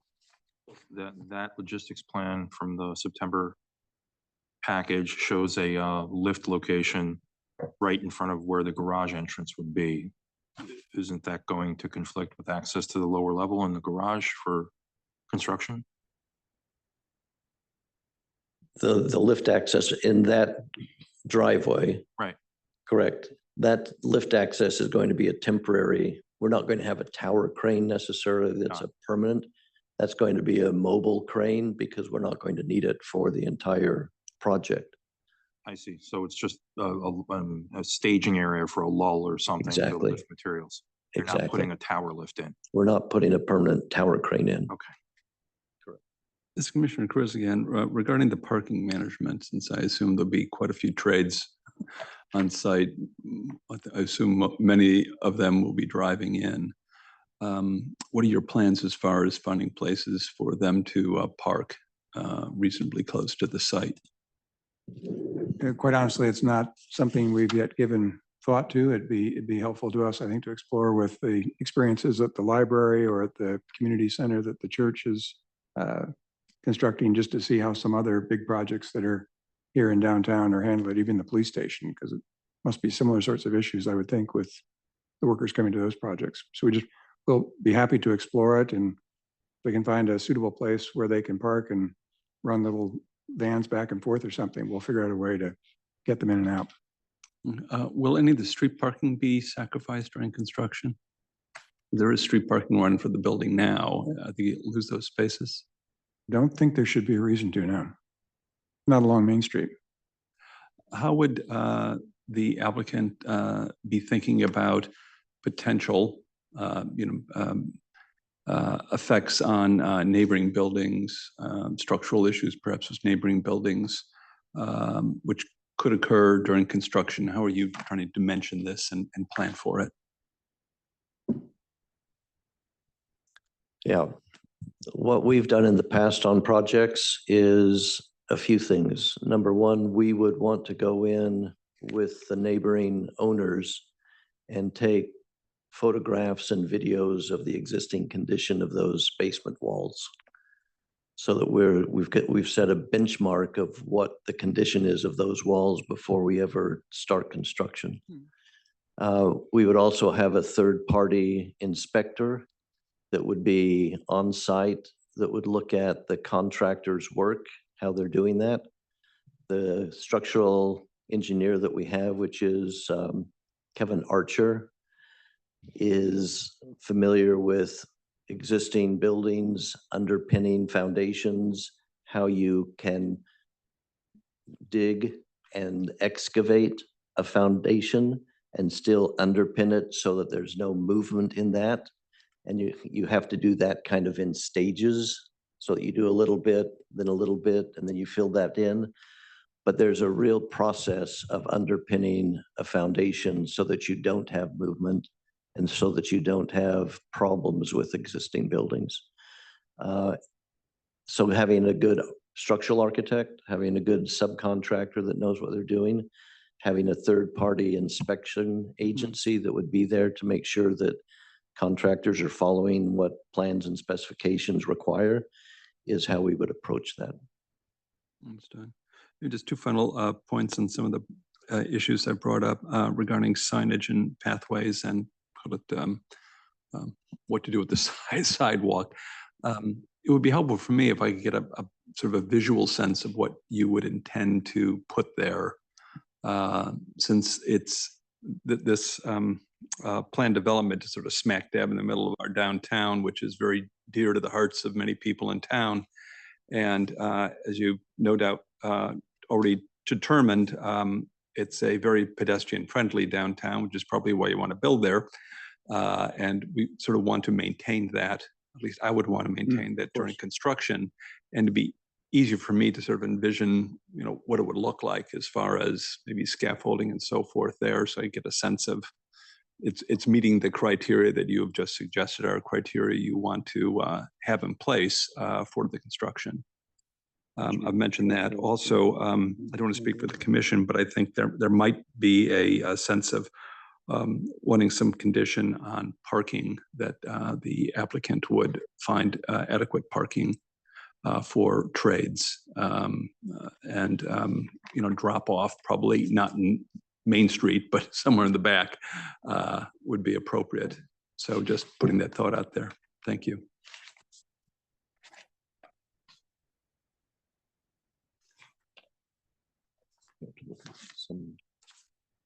Should we pull up some images of the type of scaffolding that was referenced? I think Commissioner Swerdlow, you mentioned now in the future. Sorry? I would like that. Right. The company, I think the one that was mentioned a month ago is called Urban Umbrella. And they're kind of tall, white, sort of flare out at the top, kind of mushroom shape, but they're much more elegant than just kind of the down and dirty scaffolds that have been ubiquitous in Manhattan for decades. Yeah, these are now required. Sorry? These are now required in the city. I don't think Urban Umbrella is universally required, are they? Center for Architecture, AIA, New York, has worked with them, and from what I understand, they're required now in all new construction. Not new, but all new work that's being done. Okay, but not, you do see a lot of them, but not necessarily on local law 11 work, I don't think. Where? Local law 11 work, which is why 90% of the. Yeah, local law 11 is just a restoration of facade work.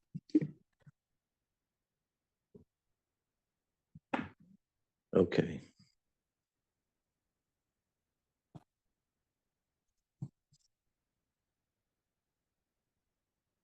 These are just some pictures that we captured from images of Urban Umbrella, and I tried to find more. The one in the lower left corner, if you can see, gives you a good sense. They're quite tall and have enough structure to give good passageway. Now we do have quite a narrow sidewalk in New Canaan, so that's going to require some work just to figure out how you can make it structurally stable and still have good, comfortable passageway through it. But this is a nice image. It's one of Tiffany's, the Ralph Lauren building, when it was renovated in the last couple of years. It's now down, but they had one up for a couple of years that had a scrim that went all the way up the scaffold with a image of the building itself printed on the scrim. So it's kind of fun as you looked up, it was almost as though you were seeing the building through the scrim. Mhm. Does that help, Commissioner Chris, to see the image? To be clear, they're, I don't know, 2 feet taller, plus or minus? At least, yeah, I would have guessed 4 or 5 feet taller than the I typical. mean, they're very, very tall. They are. Yes, and they allow a lot of light in. It's a really different way of doing. It's very, you can see from the scale in this image, the Tiffany image of the man standing just off the curb.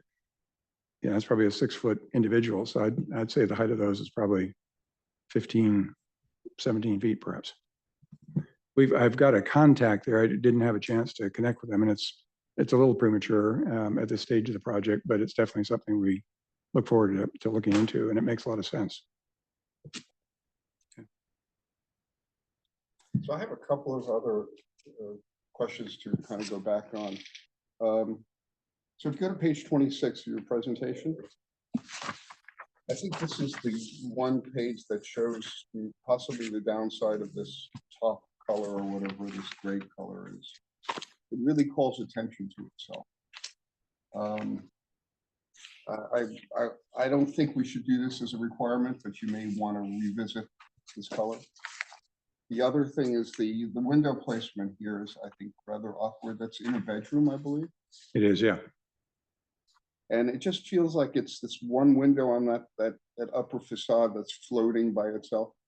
Again, this is an architectural decision that you should make, but I just wanted to point that out.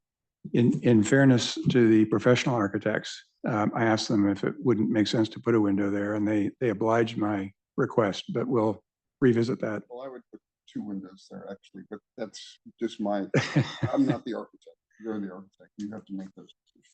If the code permits it and we have enough clearance from the adjacent building, I would prefer 2 windows. Facade, you can actually, I took a look at the plan. There are window placements for a lot of different things on that facade. Yeah, I know there are. The stairwell.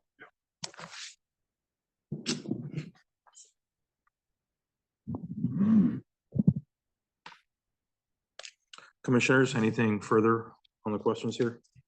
Yeah, I know we have deliberation later, but I just want to commend you guys for what you've done and coming here 4 times and putting together, probably one of the most thorough applications that I think a lot of us have seen. I do this in my day job, and this is pretty impressive what you guys have done.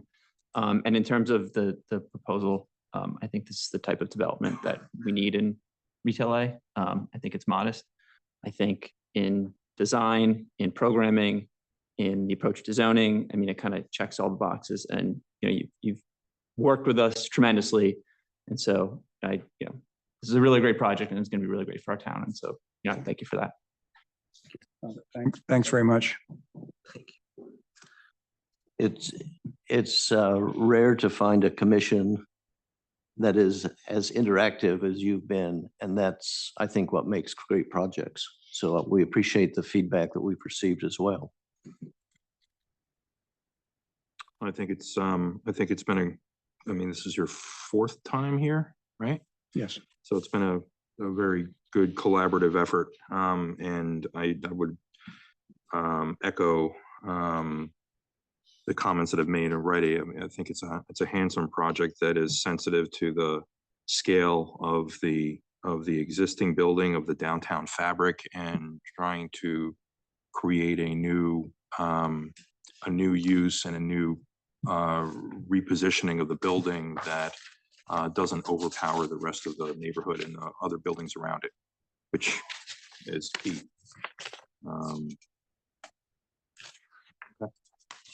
One more point, if I may, Mr. Chairman. It's on the proposed text amendment. If I can reach that here. I'm on your page 9, if I may. We picked the number 20 feet deep, which I think is a little on the shallow side. Probably be more on the 30 end of things. I remember we've had conversations before regarding dimensions of retail and that in a lot of shopping malls, and stores tend to be rectangular, and the long edge is facing the walkway, because if it's really deep, the back third is crickets and the middle third is pretty quiet. It's been my experience in any number of retail establishments. So Some of these are very deep, as is now, and I understand the hesitancy to leave them as is. I get that. I've seen in other retail establishments in town that are sort of bowling alley shaped, and it's pretty quiet in the back. Sometimes there can be a useful employment of that space, and sometimes not. But 20 feet just seems a little shallow. I would be more on the 30 side on that. Yeah, be happy to respond to that. The spaces on our plan, and Chevelle, correct me if I'm wrong, but I think they're about 31.5 feet deep. So none of our spaces shown would be as shallow as 20 feet. When David and I put our heads together a bit just to try to come up with language to help you, the challenge you have to bear in mind, there's the risk of unintended consequences. And if you have a narrow building, if it's quite narrow, 20 feet would be well more than enough. I mean, our building's quite a wide building, so it can afford to have more depth. And 20 feet, I mean, we actually, Grant and I were on the phone this afternoon with a very highly regarded retail broker who we received a proposal from, showed him all of our spaces, talked about the square footages, talked about the depths and configurations. And he said, it didn't really surprise me, but I was interested to hear him say, he said at the end of the conversation, having flexible, smaller spaces is vastly easier to find retail tenants for than great big spaces. He said, the bigger it gets, the fewer candidates there are who can take that space. The smaller you are, the more flexibility you have to have all different kinds of uses. And he was very excited to see the way ours are configured, that you can make any number of combinations out of the various sizes and shapes of the spaces we have. But at my suggestion, Mr. Rucci put in the 20 foot. I think it could be 25 feet. It could be 30 feet. I mean, it wouldn't, our project would meet the 30-foot limit. I just think the risk of making it too deep is it may preclude the geometry of some buildings where it would make sense possibly to have residential behind, and you could still have good retail space in the front without it being more, say, than 20 feet. Yeah, I'm just trying to think in our town of stores that are that shallow. I understand the greater flexibility in smaller footprints. Often I've seen those as they become pop-up stores. Yeah, yeah. We tend not to have a lot of pop-up stores in town, whether that's a good thing or a bad thing, I won't comment on, but it just doesn't happen. You tend to see those in malls a lot. Often they're seasonal merchandise. Again, it's something we tend not to have. Again, I'm not commenting whether that's a good thing or a bad thing. I'm saying my view is that it tends to be a thing. And so I'm a little wary on that. But I wanted to use this as an opportunity to simply discuss it here so we could come to some sort of decision, which we will ultimately need to do. So that's the reason I'm bringing it up. Thank you. I'm not an expert either on retail or on trying to write zoning regulations. I mean, dare I say something that a few years ago, if you'd asked me what that meant, I'm not sure I could have answered correctly, but I think aspect ratio is probably a factor here too. You want the depth and the width are kind of work together. So yeah, how you try to write that into the code, I'm sure it could be done, but I think we have to also, I mean, to Mr. Chris's point, and to yours, the unintended consequences of making it too shallow. Absolutely. Right? No, I agree. We're not only looking at it from a perspective of introducing an additional housing option in town, right, having residential on the floor, but we don't want to do that to the detriment of the retail. And it's probably not going to be the case here, but it might be in a different situation where, you know, a landlord would see a more economically attractive solution to put a deeper first floor residential and just put a pop-up store in the front. And we don't want that. No, I understand. And that makes sense. We're trying to find a balance here of where we can protect the retail component in town while creating a new level of residential. So just to clarify, for when there is an eventual deliberation, 30 feet would not inadvertently make you guys not conforming with the regulation? Correct. Okay. Yeah, no, if it were 30 feet, we would still. Their shallowest space is probably more like 32, 34 feet, something like that. I think it's about 30, 31, 32. Yeah. It's more than 30. It's more than 30, yeah. And also just for deliberation purposes later, you know, we did just approve an eyebrow place this evening that's in a 7.5 by 26 foot deep building. That might not be the exact dimensions, but it was something like that. It was pretty small. And I also looked up the dimensions of further down on Elm Street where New Canaan Chicken is and Barvita. Those are some of our smaller spaces as well, and they're about 15 by 60. Some of them have kitchens in the back, so like you're saying, they're not all being utilized Yeah. as retail in the front, but that's just for frame of reference. And particularly in some older buildings like the one on the corner of East, that's what, over 100 years old. It's a very old building, and the building next to it, the L-shaped building, was sort of wrapped around it. And so, especially in older buildings, you have odd basements, particularly if you're on a slope. And so you're always going to have something that's a bit different. Again, you don't necessarily, I'm wary of sort of writing rules to deal with the one different issue as opposed to something that's applied to most of them. And then occasionally you have an exception you have to deal with. There are always exceptions you have to deal with. We do a lot of them, but I take your point. Thank you. Mr. Rucci, do you guys have anything further? No, I mean, I think that I just wanted to make sure that we were all on the same page as far as that we're obviously going to need a text change to have the residential on the first floor to allow for more than one bedroom on the first floor and the square footage. Then obviously we're looking for the 2 special permits, the inclusionary zoning permit that allows for the additional height and the historic designation permit for the special permit. So I just wanted to put that on everyone's radar. I'm sure Sarah will go through it as well when we get there. And then obviously we're okay with conditions resulting on the right-hand turn out of the back of the property. Some of the items that were brought up as far as the homeowners association goes. Did we agree on the umbrellas or? Yeah. Okay, I wasn't sure. We'll strike umbrellas. So umbrellas is something that is also not being on the fourth court. Yeah. You know, I think it's really important, and I think Mr. Knowles touched on this as well, is that, you know, this group of people who I met and have been fortunate enough to work with on this project really took our zoning regulations and tried to work with those rather than just saying, hey, I can go do an 830G and, you know, I'll get 5 units and I'll build 60 feet or whatever it happens to be. They really wanted to work with this community. And I think, you know, having the 2 pre-hearings is really important. I'm glad this board is doing that. It helps a lot with these applications. So I just wanted to end with that. But we're very excited about this. I mean, we're going to be, we're putting in not only residents, but we're putting in 2 affordable housing units, which I think is really a great thing for the town. Thank you.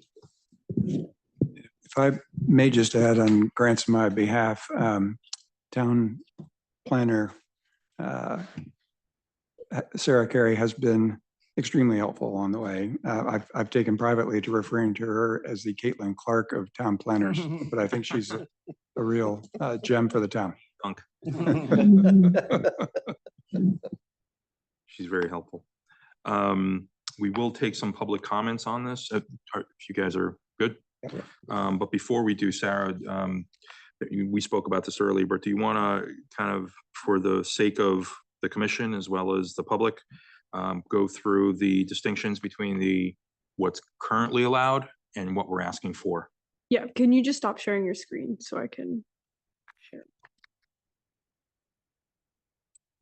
Just so everyone's crystal clear on the text amendment that's being proposed and how it would impact what we currently allow.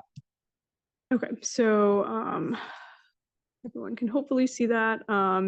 So as Chairman Radman just stated, he requested that I just put together for the commission and the public, you know, what is currently permitted in retail A under the existing zoning regulations, what the applicant is proposing, and then what proposing to change in the retail A regulations, and then what their proposed construction would actually result in.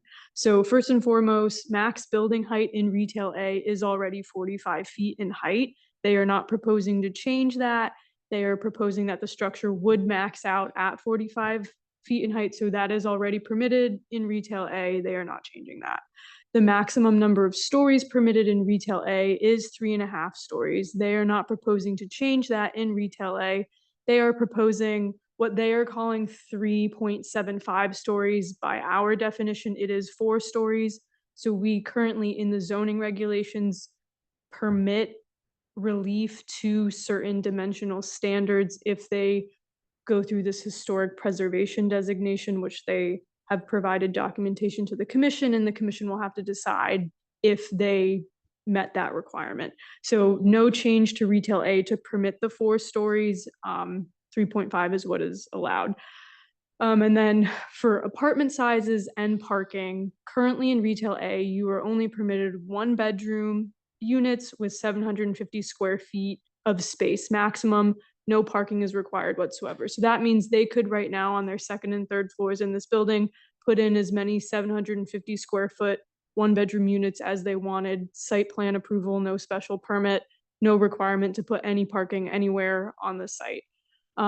They are proposing a change where via special permit, if they're using our inclusionary zoning regulation, which applies to any project providing 5 or more units, that they can increase the size of the apartments over 750 square feet.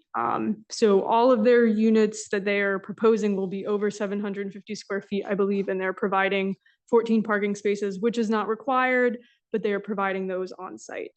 Density in retail A, there is no density limit. However many 1-bedrooms and 750 square foot apartments you can fit on your 2nd and 3rd floor, you can put all of those in. They are not changing that. They are proposing 13 units. And then the other change is the location of the residential within the building. So currently, no residential units are permitted in retail A on the 1st floor. They are proposing that that be changed. If you're using the inclusionary zoning special permit, the commission may permit that. And as was just discussed, they're saying 20 feet back from the street, or the commission may change it to 30. And the commission, again, can also add more parameters to this special permit, which they may decide in the deliberations.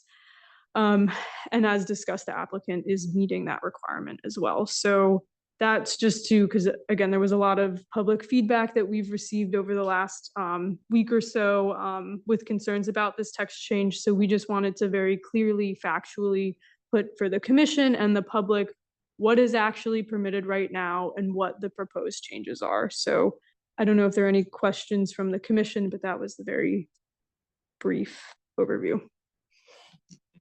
Commissioners, any questions? Very helpful. Thank you, Sarah. Yeah, thank you. Okay, if you guys are good, we'll open it up to public comment. If there are people in the room here that want to speak to this application, I would ask you to just come to the podium, state your name and address in town, and we are limiting commentary to 3 minutes per person, and I would ask that please do not be duplicative. Obviously, everyone has a point to make and a concern, but we don't need to hear the same point 10 times. Chairman Radman, you want to do 2 minutes or 3? Do 3 minutes. Okay. And just so you guys know, I'll keep a timer and We'll let give you you a know when heads you're up when getting you're close close. to 3 minutes so that Yes, please. you're not surprised. Thank you. Can you hear me? Yes. Well, my name is Gaynor Luke and I'm a resident of New Canaan, been here about 30 years. My husband grew up here. We raised 3 children.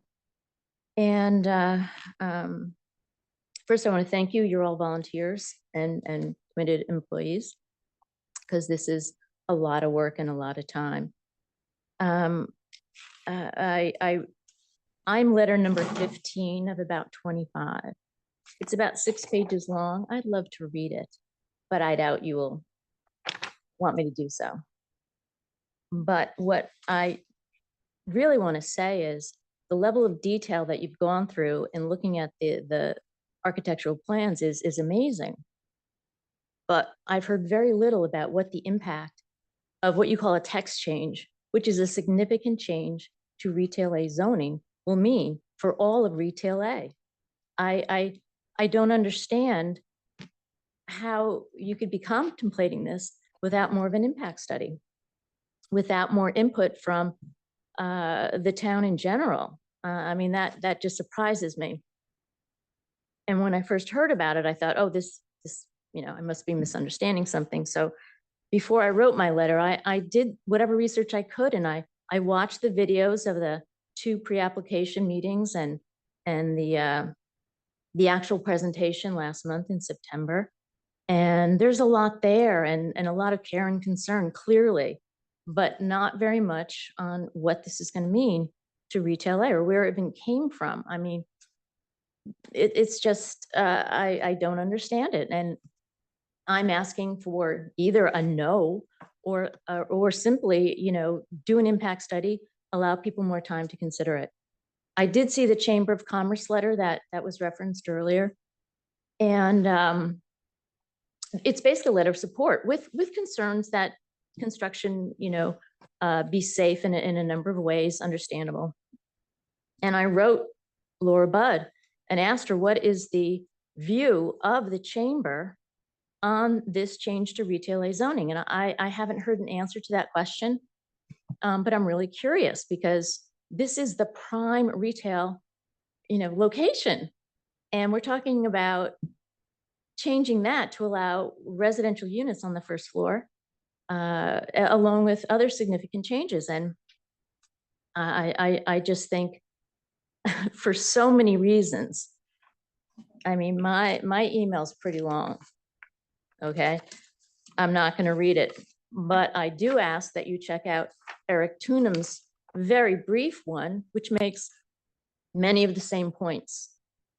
And take a breath, allow more input, study what the changes are. Because while this project certainly sounds great, and that building is currently an eyesore, I've heard a lot of different ways this project has been described, and historic preservation is a stretch. At the last meeting, By the way, go ahead. I'm sorry, is that my limit? It is, but just Okay. wrap up your point. Well, basically, I'm hearing different things, which is what I said. You know, it was called a new building, among other things. I just think we're doing a lot of calisthenics here to make this project financially viable for developers who I don't question that, you know, this could be of benefit to the town, but not with the degree of accommodation that it seems we are very close to allowing. So thank you for your time. I really appreciate it. Thank you. Is there anyone else that would like to speak? Just come up to the podium and state your name and address. Good evening. I'm Sheila Grow. I am the owner of Sheila Law. I am one of the small businesses in town. I have been here for 13 years, and I am in the adjacent building at 120 Main. We actually share a wall with 112 Main. So I have particular concerns about, well, I will say this. Tonight, one thing that stuck out to me, the going in and taking pictures of the existing space to see how it pans out when the construction goes on next to me is slightly terrifying, but I digress. I did write a long email. I shared it with Sarah. I've assumed that it has been shared with all of you and reviewed. Quite frankly, I am a success story in this town. I am deeply embedded here. I have childhood roots here, and a construction project like this will put me out of business. I've done 4 other build outs. I have 4 other locations. I am well aware of what commercial build outs and the inconvenience will do, but something like this with the scope, the excavation, all of it, and the time, this is not a sustainable thing for the current businesses in town. So frankly, I am just here to put a face to the name. This is who I am, and I'm here. And, you know, I just hope that you guys can give it a little more consideration, because while I understand that there is the future to think of, you don't want to take away the present at the time. And it's not just my business. I truly believe that every business along Main and Elm will be deeply impacted. I think you are going to see people who come into town, see the construction, and just don't want to park. We already know the challenges we have. And it's, you know, as I said, I've been here 13 years. The parking situation has only become harder and harder and harder. So I employ all, community members. I'm deeply embedded. I want what's best for everyone, but I also would like to see my business, which is my family's survival, to also survive the rest of this. So thank you for your time. What could we do to help you other than tell them no? Well, I don't dispute that. I mean, well, I have my personal issues that are larger with me. I actually agree with most of the public comments. I actually read every letter. I've read the POCD. I have read a lot and have a decent understanding of the town of New Canaan and what the community wants. And so I read all the surveys and stuff. With regards to me, as just the sole tenant, obviously a construction project with timelines over a year with scaffolding and all, and just the intensity of it, it is not sustainable. When there was recent sidewalk work on on the sidewalk right in front of Main Street, it put our sales down by 80 to 90% a day. Blue Mercury also addressed that. Of course, that's municipal work. There is nothing we can do about the fact that they need to address the sidewalk. We have dealt with, Blue Mercury, which is above me, did a full build out renovation. We were able to sustain that, but that was a 4-week period where we knew we were going to have to manage it. They worked very closely with us. It still was really hard with the trucks, with the mess, with the dust, with the electricians. Oh, something else I did want to bring up because it came up tonight, the condensers, that piece of land that those condensers are going to be, that is the wall that my building, that my business will run on. So if you want to know what the noise of, what will it be, 12 units, condensers, I believe? 13. Right. Against an old building, that will just take away, it will be a non-sustainable option for us, quite frankly. But let me ask the question again, because I'm not sure what the answer was. Is there something we could do here to help you without just telling these people no? No, quite frankly, I don't have the answer to that question. I do not think that this particular project is the right fit for this building. I have deep understanding that, renovations and so forth should come. But no, I do not have an answer of what can do it because like I said, I operate in 4 other towns. I've done this for 13 years. I went through COVID. I've ridden a lot of waves. This is my family's sole income. This is what my husband and I do together.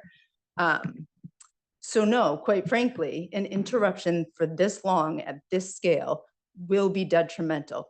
When I listened to the woman saying she's opening the eyebrow store, sorry. But what you're suggesting is we should suppress all development in town because That is not at all what I'm saying. No. But any development on this building, whether it's this applicant or anyone else, is not going to be a 4-week procedure.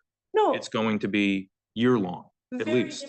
And having, I don't know that, well, one, you don't know. No one can speak to what the potential of any future offer or whatever future development, and that's pure speculation. We couldn't possibly know what if this deal doesn't go for what the next buyer might offer or what their plans for. That's not a fair thing to compare apples to apples. However, I would recognize that any renovation in this building, of course, is going to have some impact. The other thing that will deeply impact me is that all of those businesses, with the exception of the tea company, don't have leases and they will be gone. So retail vibrancy, retail gets retail. Okay, there's a store 299 that is in their building currently. That store coming to Main Street really helped our business. I'm a big believer. I actually served on the Chamber of Commerce, Tourism, and whatever the technical term was, in 2019. But I am a big believer of this town and the retail vibrancy. I gave a speech about why this town is the town you can come to, build a business, and the community supports, whereas you have a much larger uphill battle with towns like Greenwich and Westport and the surrounding communities, all of which I am in. So with that opinion, wouldn't you support the redevelopment of this building to bring new retail into those storefronts, either existing retail that would come back to it or new retail that would come to it? The likelihood of retail coming back is very slim. As a retailer, and I've spoken to those owners, a lot of people are, frankly, a lot of the retailers are afraid to speak up. I have had dialogues with them. People are very worried about, one, they feel they don't have a voice, 2, any repercussions they might have from landlords. There's a lot of reasons people don't speak. And quite frankly, it's uncomfortable. And I was very nervous to come here tonight. This is my livelihood that is at stake. I I do not believe in the potential of the future retail at the loss of the current retail. And this project will immediately put out several businesses and has the potential of leaving a wake of devastation that is substantial along that street. There's also an article you can reference that was in, I believe, the New Canaanite from perhaps a year or two ago, where Tucker Murphy even referenced that the construction of the renovation of this building, the impact that had on Main Street buildings. I mean, it is, and they're, as they also indicated, they have not decided how the vehicles are gonna, where the the tradesmen are gonna park, how they're going to get there. Typically, tradesmen also can't just park their vehicle in a lot a mile away and take a little shuttle with they typically need their equipment. I've also done several build outs and I've had to manage neighbors and help. And it's not easy. It is not an easy process, but a renovation is a very different thing. This is in essence a new build, as was also referenced before. But wouldn't you have the option to move your business? Yes, and about the cost. Well, one, that's a very complicated question. And it's also okay. One, no, there's leases. So you can't just break your lease because you don't like your neighbor going in. That's not an option. But two, the average cost of a retail build out is an insanely expensive thing. Most stores, and many of my stores, have cost upwards between $300,000 and $800,000. But these are the people you get that invest in your community. You spoke about pop-ups. The people who come in and they have short-term leases or no leases or pop-ups, they are not the ones invested here. The people who sign these leases, who have personal guarantees on these leases and invest a small fortune, including the tea company, which just did this in this building, who have a very, very rough go if they are staying. Those are the people who stay in the community. Those are the people who give to every single thing. Like, I mean, we support everything in this town and we are deeply embedded. It's a big risk to sign a commercial lease and invest in the town. So no, simply moving is not a financially viable option. Plus, that also goes against the wanting to save. I mean, like, I just believe, like, I am, again, a success story in the town. Commissioner Chris, I mean, I understand the issues of disruption of any major construction, and I think we're sensitive to it and aware of some of the issues and trying to find a way to address them in a reasonable way. I would hope that if this redevelopment occurs, there will be a number of renovated storefronts, and I would hope it would be eventually a revitalization or a strengthening of that part of Main Street, especially north of East Avenue. It tends to be kind of quiet too. But you mentioned essentially cross shopping. I take the point on that on retail, where cross shopping is a big deal. I mean, I happen to think that having offices on at grade is not a great idea, and those tend to be retail property brokers. Again, you don't get a lot of foot traffic. You don't get cross shopping. Is it a barber shop? Then you get it. Is it a food store or a restaurant? You get cross shopping and so on, and that's really good for all tenants. Unfortunately, it's not a mall where you can have co-tenancy issues and leases and so on. That's part of it, but that you don't have with the downtown area. But I mean, my own hope is that this would be eventually a strengthening of retail in the downtown, and also with people living in the downtown who are no doubt going to shop right outside their door. So what I think, as we think about this, input on how best to address issues such as potential structural effects on neighboring buildings, where the tradespeople should park, how to get them from A to B, including equipment, ensuring that the sidewalk remains open and attractive, good signage and so forth, and lighting. These are all things we've asked about and we're looking to think about. We would appreciate any input from the public and how best to do that. But we haven't come to conclusions on this application one way or another, but these are issues we're wrestling with, and I'm for one, I'm eager for any wisdom we can get. Happy to steal great ideas from people. Can I just ask you that you really consider the placement of those air condensers, because that will have a very, very substantial impact on the quiet enjoyment of our space. It's going to have a great impact. I also just wanted to say one thing, with you mentioned something about the mall. Like I remember back when Baskin Robbins was on Upper Elm, and Upper Elm was like the place, right? That was where all the stores were. That was where, and I understand that key stores and as tenants move and stuff, that shifts the dynamic of, although it is a very small little village, it can have these little micro bursts. And quite frankly, my store, Sheila Law and Blue Mercury, they've both brought a shift down there. And the addition of 299 only supported that. And even with those vacancies, our stores have thrived. So again, I just want to stress that while I am in no way saying that I am opposed to any future development. That is not my stance personally or professionally, but my stance is that putting the current businesses out of business for the potential of the future can have a really deep, long-term impact. Because once people are gone, it's very hard for them to come back. Thank you. Thank you. Appreciate it. Thank you for your time. Commissioners, we are trying to keep everyone to 3 minutes so that we can, get out of here at a reasonable time tonight. But if we interrupt the applicants, it's very hard for me to keep us to 3 minutes. So just letting you know that that's why that one went so long. I'll be under 3 minutes. Thank you. I'm Cindy Tunham. I'm an almost 28-year resident of New Canaan. And I'm here tonight to ask the committee to look again at this project. It does not seem to be in keeping with the spirit of downtown New Canaan and the character. The fact that we have to change the zoning laws to do it, I think is a really slippery slope.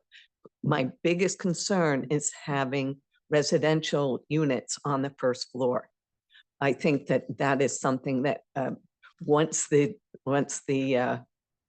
horse is out of the barn, it could have implications all over town. And I think that would drastically change the nature of the town that I love. Thank you. Thank you. Any other public comments in the room? Come up to the podium, state your name. I do just want to highlight for everyone, because there are a lot of people on Zoom as well, and just for those that have submitted letters in the last week or so, they all have been added to the file, and the commission knows where to find them and should have reviewed all of them. So if you submitted a letter, don't feel like you need to speak, because submitting a letter holds the same weight as speaking tonight. So just to clarify for those in the room and on Zoom. Hello, my name is Diane Gennaro. I'm a over 30-year resident of New Canaan, and I echo Ms. Luke's comments about thanking you for your work. I really do appreciate all the time that you put in on behalf of our town. As a resident of the town, I look at the scope and the structure. I've written a letter. It's on file, so you can read it.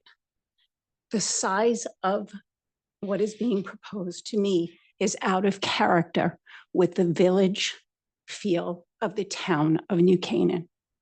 I can't get into town now and find a parking spot. I can only imagine what it's going to be like, not only during construction, but after construction.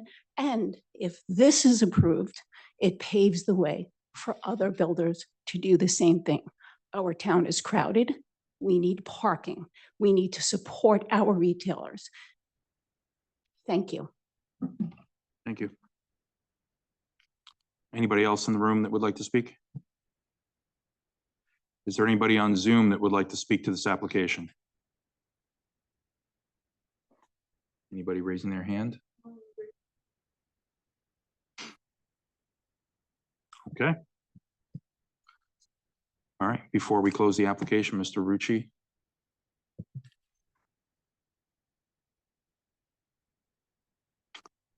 You had it. I know. There you go. Thank you. I just will respond briefly to some of the comments. I mean, obviously, we have parking on this particular site. There's not going to be people parking on the middle of Main Street to do work on the property, just like they're not allowed to do that on other buildings that have renovation on there. So the The town does a very good job of ticketing those people, and there's no way to really get around that. So that should not be a major concern. And just to be clear, this is an inclusionary zoning application. So anybody who wants to come in and put residents on the first floor has to provide affordable housing. It's not just that you can do this as of right. And in this particular case, you're talking about a building that has the ability to actually have residential units on the first floor because it has the depth in the back. That is not the same case as most of the buildings up and down Main Street or up and down Elm Street. They don't have that ability to do that. Also, the height in and of itself is allowable under the zone, 45 feet. So this building is not any higher than any of the other buildings or could be built in this particular town. So I understand why everyone may think that this is such a drastic change, but it really is working within the regulations that we have. And the residents themselves are not on the street. They're behind this particular building. This building has parking behind it. That's where the residents are going to park. They're not going to park on Main Street, just like the owners of the buildings or the people who are retail owners don't have their employees park on Elm Street or on Main Street. They go find a parking spot, just like the people in this unit will, although they're not really going to need to, because in the end, they can park behind the building.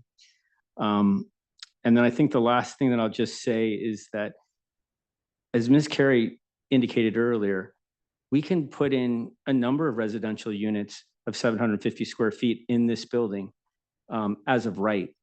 No, we couldn't do it on the first floor, but we still have the ability to do that. So we could still be bringing people into this area as residences. And myself, as a 50-year member of this town, and also being on the Chamber of Commerce, I believe this is exactly, as a town person who lived here, what we should be doing in town to try to revitalize what we need to do in this town and bring more residents in, bring more people to the retail shops in this town. Sheila La is a great success. Blue Mercury is a great success. They've done a tremendous job. This project will not stop any of that, in my opinion. And anybody could have come into this building and done any sort of construction on it and could have taken the whole building down if they wanted to, without residences, without affordable housing, just build an office building. And there's not much that we can do to stop that. We have to keep moving forward in this town. And this application, I think, is exactly what this town needs at this particular point. And it's a building that needs a tremendous amount of creativity and upgrade. So that's all I have. Thank you. Could I ask a question? I'll ask the same question that I asked Ms. Grow. Is there anything you can do to help her out, given her concerns? I mean, there will be disruption. This applicant will have to work with not only the tenants that they have, but the tenants around them. They're gonna have to comply with whatever building codes and laws there are at the time as far as noise goes. Obviously, we can't be creating noise in her building. That's not legal and can be stopped. I'm not sure exactly where the condenser units are going. I'm not sure that decision's actually been made. But I would ask the applicant that. I'm not sure exactly where those are. Obviously, we've seen these types of projects in Darien where they've taken out whole blocks. They've had to move tenants to other places while they do that. My assumption is that is what will probably end up happening with the tenants that are actually here now, if there is that much disruption in this particular building. Darien, I believe that. I know that in the Roden Heights Shopping Center, everybody was moved out. And in the other one in downtown, what they did was they phased the project and they were able to take tenants and move them from one location to another during the project. There's no provision for that in this case.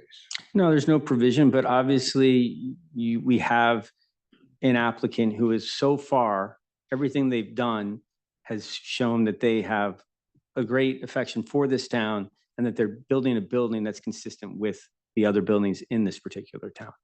So I can only hold What's the status of Ms. Grow Does she have a lease that's? Oh, I don't know anything. She's not in our building. Has her own, she's in a different building. Oh, okay. She's not in our building. I'm just, there was a comment made about the buildings, the tenants that are there now. I mean, that's just generally what happens in these particular projects. Sure. Just quickly, I've done a lot of projects that are infill. And the best way to solve this is through communication. And we've offered to sit with Mrs. Ahern to explain how we're going to do things. We haven't been able to arrange a time yet. But if you have a contractor where he goes and gives his phone number to every tenant around and says, if there's a problem, call me. And we have that. We'll have communication.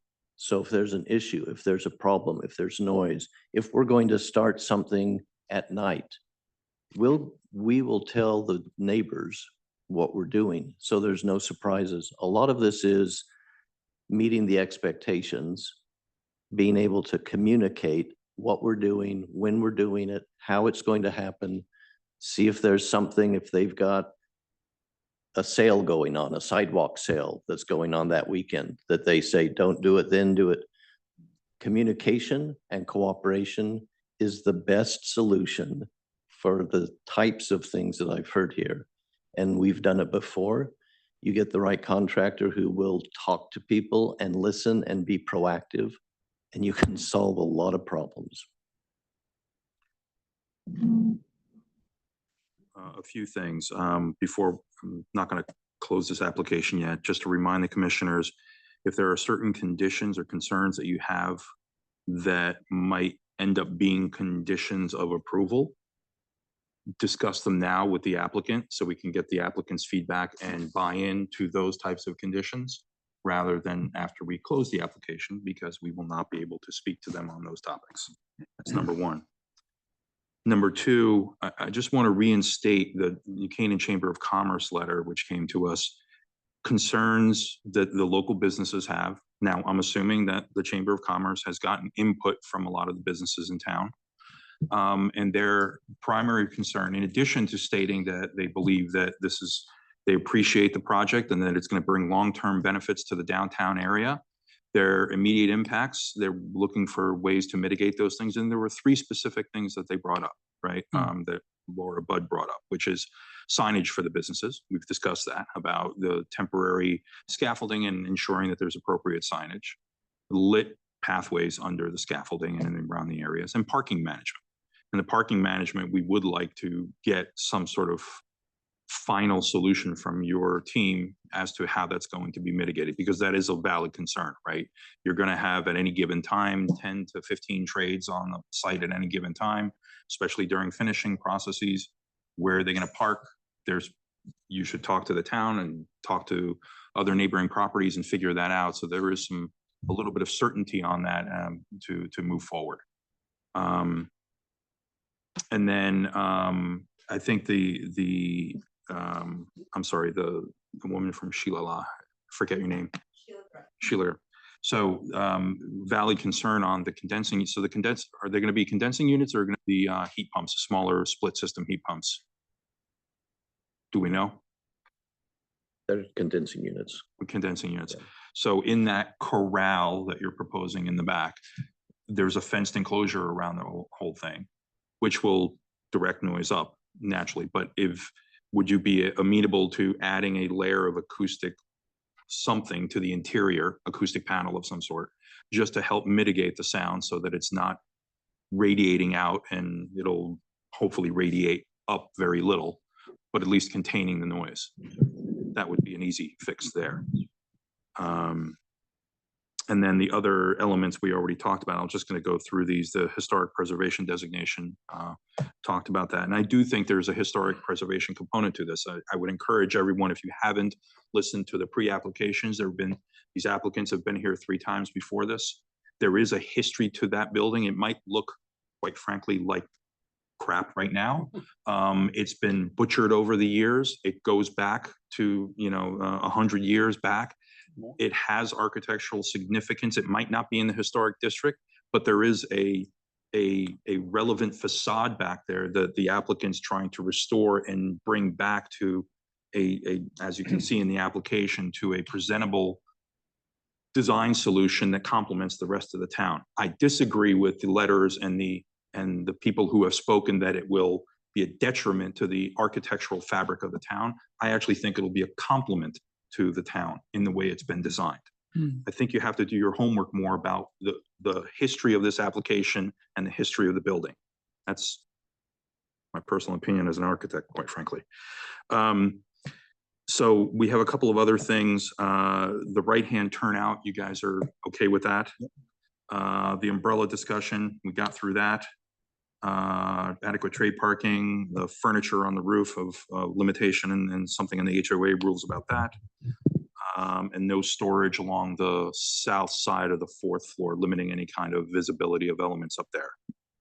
Commissioners, were there any other conditions or criteria that we need to consider? Do you want me to also at this time talk about the additional text amendment? Yeah, I'm stuff going to that get we- to that. Okay. I just wanted to get through this first. Mr. Swerlo?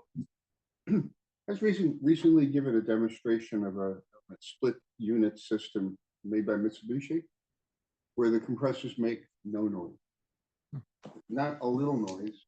Because I was actually, I didn't believe what I was seeing. So I had to go in and make sure it was on. They're silent. Now, I don't know how that would work in terms of what you're planning, but I would certainly examine this possibility. Yeah, we're aware of those and we are looking at those. I have a spec number for it. Right Sorry, here. what did you say? We're aware of the Mitsubishi technology. Sorry, we're aware of the Mitsubishi technology and we're looking into that. But if you have a specific model number, I have model number, specification, the whole thing right on a phone here, so I can give it to you on your way up. that would be great. Thank you. Mr. Chairman, what about some of the issues regarding potential structural effects on neighboring buildings? How should we? So just to add to that, there was, it wasn't added into the record, but there was an email exchange between, I believe it was Miss Ahern, who's the owner of the Blue Mercury building, the applicants, myself, and the chief building official, and he has said that that will be a requirement, that there is a third-party inspector just as part of his process. So you can condition it, but it appeared to me and was represented to the applicant and to one of the concerned business owners that the building official was going to require that regardless. That's typical in New York City construction, and you know this as well. Third-party inspectors will come in, they'll do a full documentation of the existing conditions of the foundations and of the buildings. Okay. And sometimes, depending on the intensity of the construction, I can't speak to what's going to be required, but sometimes depending on the intensity of what would be done to the foundation, they'll put monitoring devices on the walls themselves. So if there's any movement, any vibration or anything else, alarms go off and people are notified and you stop construction. I don't know if that's going to be required here, but whoever the third-party inspector is that you would retain for that to satisfy the building department requirements, they would be able to tell you what's required. Yeah, no, Grant and I both used those before. The building I built on Third Avenue, the so-called Lipstick Building, we were against both a very large sewer and a subway. And we believed we had to do a whole lot of surveys beforehand and a lot of monitoring along the way. Yep. So third-party inspection will be part of it. Fair enough. Asked and answered. One for mine, for Ms. Carey. Is there any part of this application would have to be considered, or is it a town decision if they want to just do a loading zone in front of those retailers? Because during So that COVID, would be a state decision because it's a state road. So that's totally out of our purview.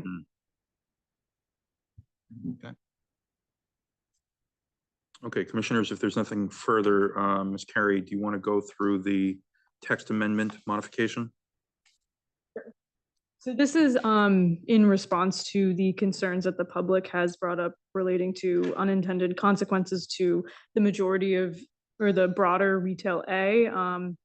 You know, the commission, or sorry, I'm trying to zoom in on this. The commission is really going to need to decide if they want to tighten this to really only be specific to certain sites. So ideas I had are highlighted in yellow.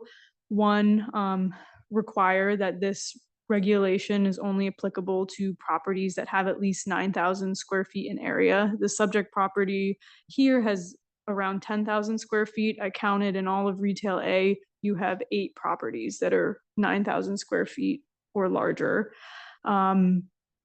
Other idea would be, so, you know, we're in the magic circle, so no parking is ever required for anything you do in retail A. Require that this regulation can only be used if you're providing at least 1 parking space per dwelling unit on site. So those, you know, if the commission loves this regulation, disagrees with what the public has said and doesn't want to put these guardrails on, you don't have to, but you know, if you do agree with some of their concerns, this is a way to really narrow when this could be used. Great. And that's in addition to the text amendment modification on page 9 of the applicant's presentation. Correct. It's already in front of us. So everything not highlighted in yellow is just copy and paste of what they've already proposed. And Sarah, are you recommending both C and D or Yeah. either C and D? I mean, you could do Either way. either or. That's just ideas to address concerns that the public has brought up related to retail A. I think those are 2 very good and strong recommendations in order to put some guardrails on this in terms of the size and the parking. Parking is an incredibly valuable element in town, and you're right, you know, retail in the magic circle, in the retail zone, the parking is not a requirement, but anything associated with a residential unit should have some level of parking requirement. And requiring 1 per dwelling unit is a good way to get there.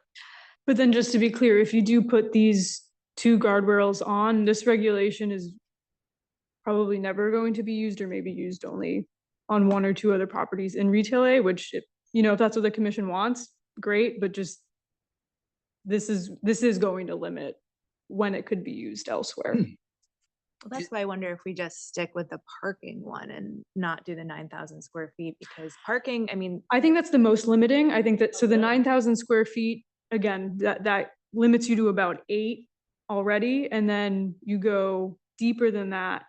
I would say only 2 or 3 of those, one of them being this property already has a parking lot on site.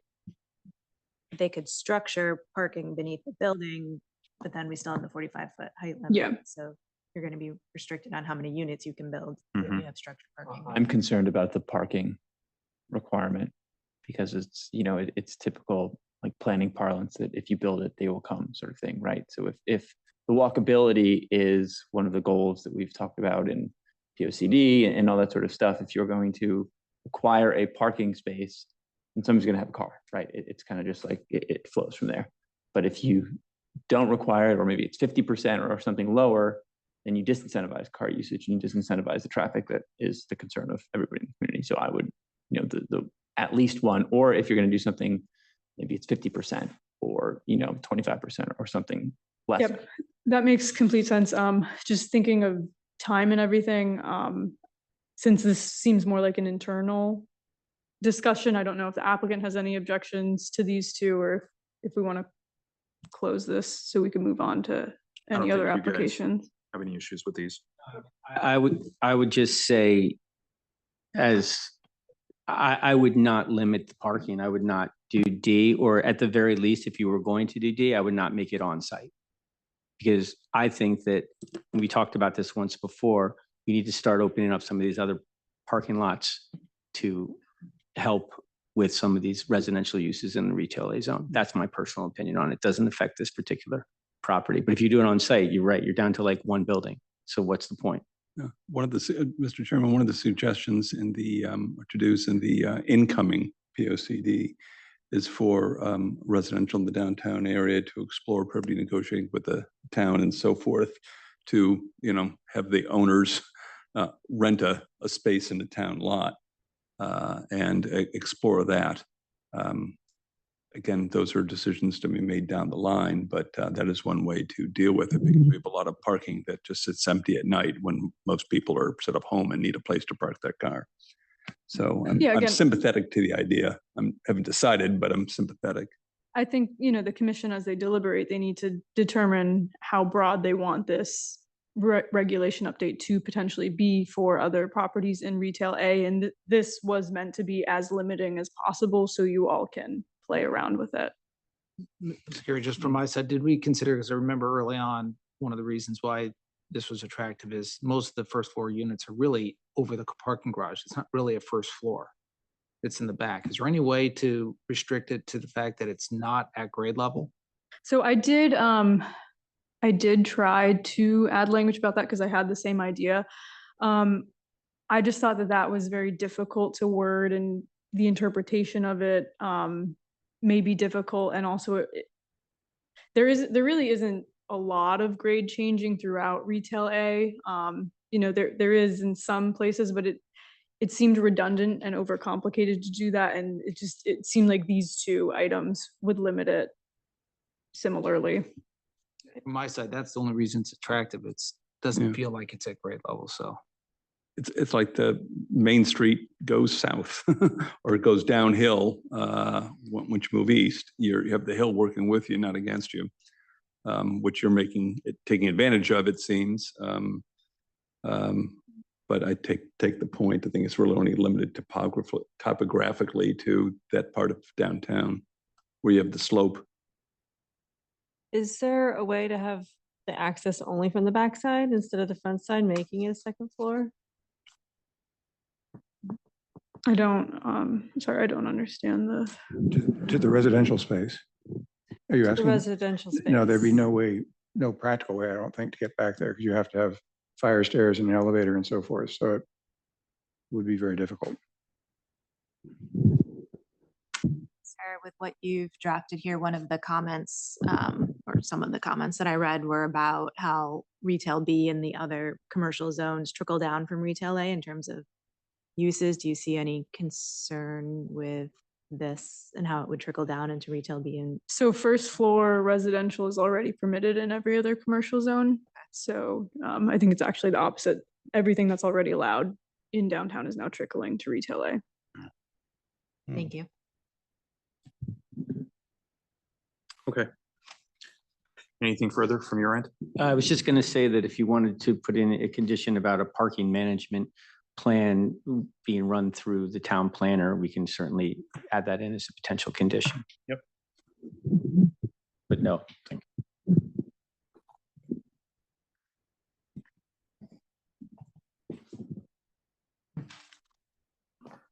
Thank you very much. Application's closed. All the time.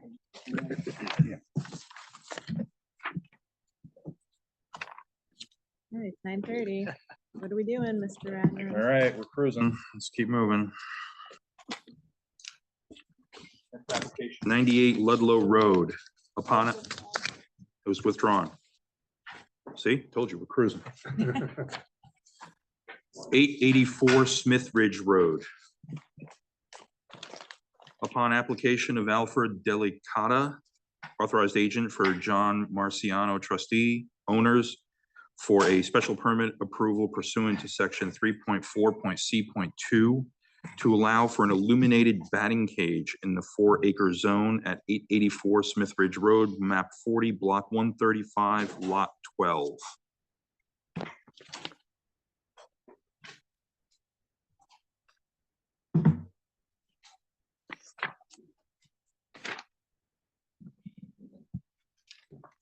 Before we start, Mr. Chairman, I'd just like to thank yourself as well as other members of the board for granting us the ability to have this application considered on the merits. I'm aware that we had some procedural missteps when we originally tried to bring the application earlier. And I just, like I said, on behalf of my clients, would like to thank the board for allowing us to have this decided on the merits. Try to be as brief as possible. I know some of us would like to maybe watch the ball game tonight, but the within application respectfully requests the issuance of a special permit pursuant to section 3.4C2 to permit the creation of an illuminated outdoor recreational facility, to wit, the lighted batting cage that you already referenced. Again, in an effort to be succinct, the application, we believe, meets all the regulations and requirements of the code. As you're well familiar, section 3.4C2 sets forth in pertinent part that lighting will be an acceptable element as long as the underlying facility is in compliance with 3.4B1, and it does not create a hazard or nuisance to any of the adjoining properties. We would like to assert that there are no hazards or nuisances that are created by the lighting element, with specific reference to the 3 elements of the code that are specified. The first being A, the source of the lighting being concealed. All of the lighting on site has been affixed to trees that were already there. There were no outside lighting poles or fixtures erected.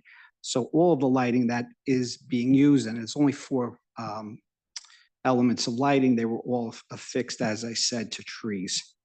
All of the lighting that was used, Mr. Chairman, was directed towards the applicant's home. There's no lighting in any way, shape, or form that is directed to any other adjoining property owner. And all of the lighting is facing at least downward towards the cage. There's no lighting going up. And as you know, as referenced, nothing is either straight out or above to give any type of lighting like above the actual fixture. None of the lighting that is there is above 16 feet. All of these items that I just referenced are part of the application. You know, we submitted 8 photos in connection with our application. Items 1 through 4 are pictures from the applicant's home as well as the adjoining property owner. Those pictures were taken, items 2, 3, and 4 were taken from the property line. And then the other items that were submitted were obviously the actual lighting fixtures, and then my client on a ladder at my direction to get you know, a sense of how high the lighting was. Obviously, it's real simple. If someone from the town wants to go out there and measure themselves for the 16-foot as referenced in our submission. But again, trying to be succinct, we feel that there's no hazard, there's no traffic hazard, there's no driving hazard. The lights don't you know, impede on any type of traffic or driveway that may be, you know, closely situated to the batting cage. There's no nuisance being created by the lighting element. And for all the aforesaid reasons, we would submit that the special permit should be granted and the batting cage be allowed to be operated with the illuminating lights. Okay. Commissioners, any questions for the applicant? Yeah, this is Commissioner Knowles. So just so I'm clear, so the batting cage was installed without a permit, and as of right permit, and the lights were installed without the special permit. So am I characterizing that correct? That's correct. Okay, so it's there, it's been built, and now we're being asked to legalize. In terms of the application that you submitted, in terms of the photos, I'm still very unclear as to the impacts of the light on neighboring properties. There's photos, but the photos aren't referenced to, you know, any sort of, you know, compass or key plan or anything that I can tell how the light emanating from these, you know, around the batting cage is impacting the neighbor. Is there a way for you to provide us with some sort of photometric plan to show what the intensity of the light is at the property line? Because that seems to be the main concern, is how it's going to affect the neighbors.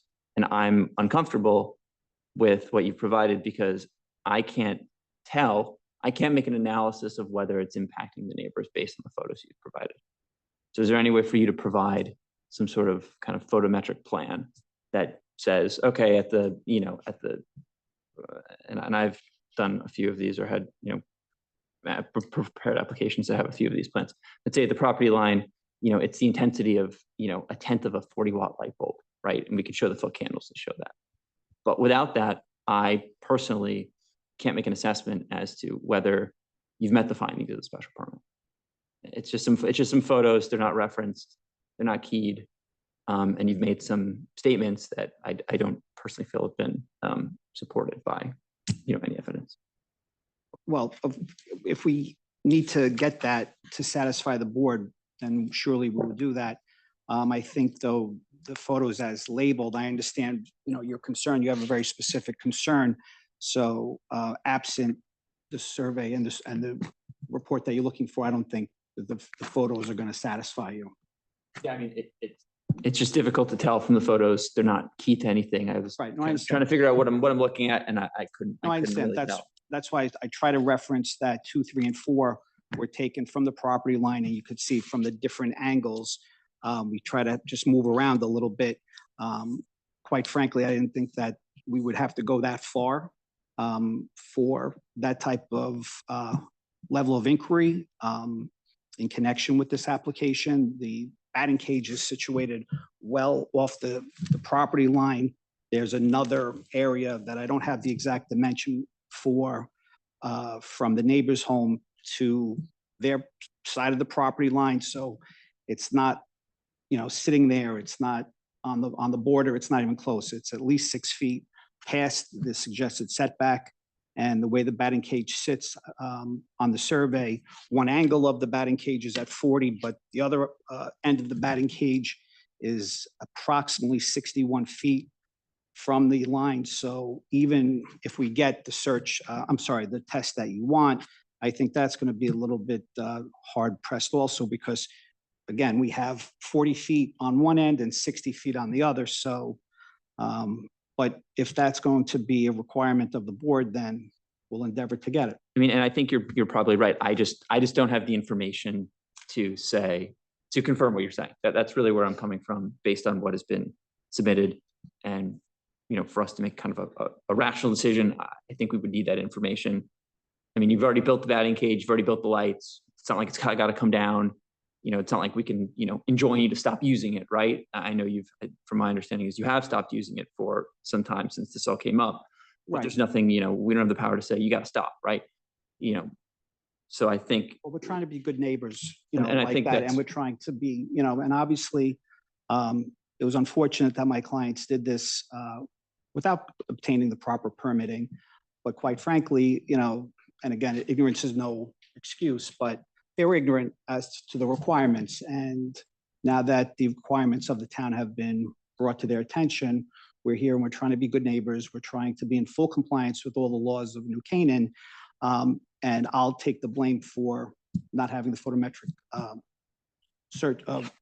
testing done, because I honestly didn't believe that that would be necessary given the location of the batting cage and how the lighting is all facing. All the lights are facing towards my applicant's home. There's no lighting that's facing in any other direction. I understand. It's difficult from looking at these photos to get that sense. And if I had something more, analytical and firm, then I'm sure I would approve your application, but I don't have that information. That's a fair comment. I appreciate it. Thank you. So these photos you said are taken from the property line, so beyond the deer fence. I'm sorry. It appears from the survey, there's a deer fence between the batting cage and the property line. So you're on the other side, you're on the neighbor side of the deer fence on the property line when you're taking these photos. Correct. Correct. And have you considered planting? I don't know if there's been complaints about the lights, but I'm assuming because you're here, there have been. Have you? Yeah, just to clarify, we found out about the batting cage through complaints from the neighbor. Okay. Have you considered planting trees or vegetation to shield the batting cage and or the lights from? We have not taken any steps towards any plantings at this time, no. Okay. Would you consider it? We would consider anything that was reasonable, yes. But again, I think,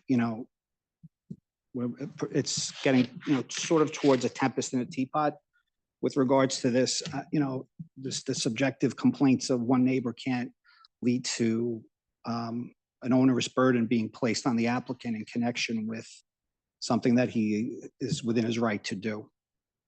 I mean, we regularly require plantings, screenings for pretty much anything that comes before us. I So understand. I don't know that that's onerous in this case. I mean, obviously, if we ask for 30-foot trees, that would be onerous, but. I think also the other concern is not just the light bleed from the lights, but the fact that, well, it's a batting cage working at, being used at night. Yeah. It's kind of the last thing anyone wants to hear is an aluminum bat smacking a ball at 9 p.m.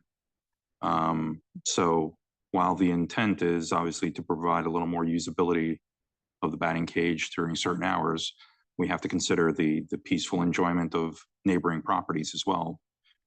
They don't want to hear that. No, of course, Mr. Chairman, and to mitigate against that, I had this conversation with my client today. It's not the traditional aluminum bat noise that would be emanating from this batting cage. To offset, we're going to utilize wood bats and composite bats, and it's a much different noise. It's a much different sound emanating. And quite frankly, obviously with regards to seasonality and other factors, it's not an everyday, it's not like we're creating a batting cage for the town of New Canaan Little League to use, all day, every day. There's 2 children who reside in the home. And again, we have seasonality, we have cold weather now coming. So if it's an hour here and there, it's not going to be an everyday issue. And again, with regards to the actual bats, aluminum bats aren't really a thing anymore as for batting cages. So like I said, it's going to be wood, it's going to be composite, and it's a totally different sound that emanates from the contact. So right now, is there any restriction that you propose as to the hours and when the batting cage could be used? Well, we're not looking to restrict our application, Commissioner. Obviously my client's trying to be a good neighbor. We're not, like you said, we're not trying to use metal bats. We're not trying to have parties. We're not trying to have loud music, while you're down there hitting. So we're not looking to handcuff ourselves either at this point.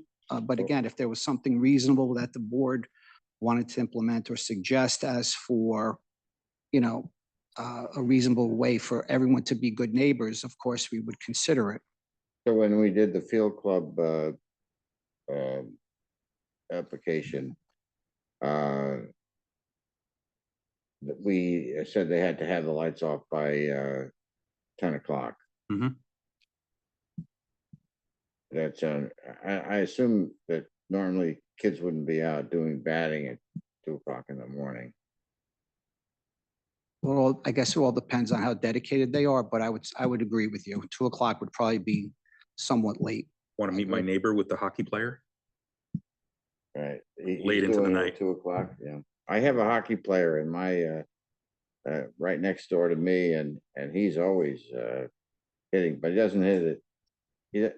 He generally doesn't turn the spotlight on and hit at night. He does his thing during the day.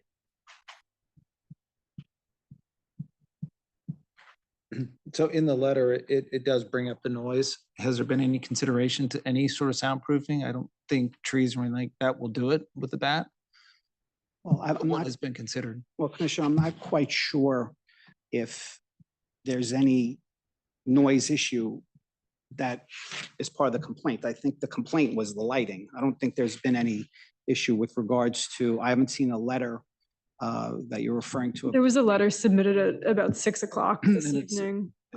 Yeah, at 6 o'clock. Oh, So, okay. yeah.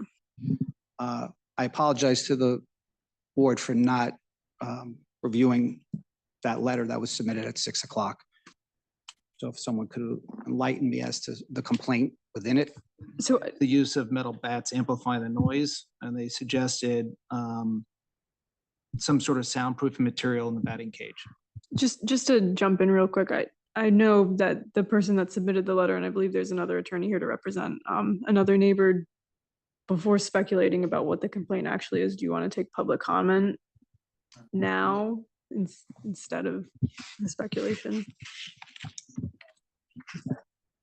But just to kind of put a pin in it with the question to the applicant, would your client, the applicant, be amenable to a limitation on time of usage for the cage and the lighting?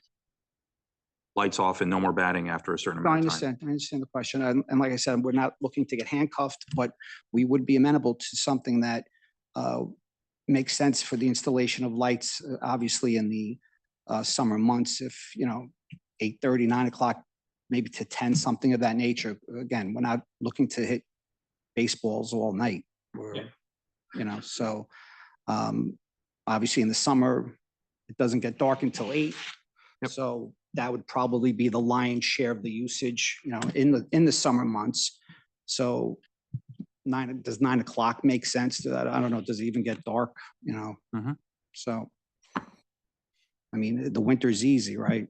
But the summer, that's when children are want to play and are going to desire the usage of the batting cage. But again, when we're not looking to be unneighborly. Okay. Commissioners, anything further for the applicant? Okay, thank you. Thank you. We'll take some public comment. Anyone in the public like to speak to this application?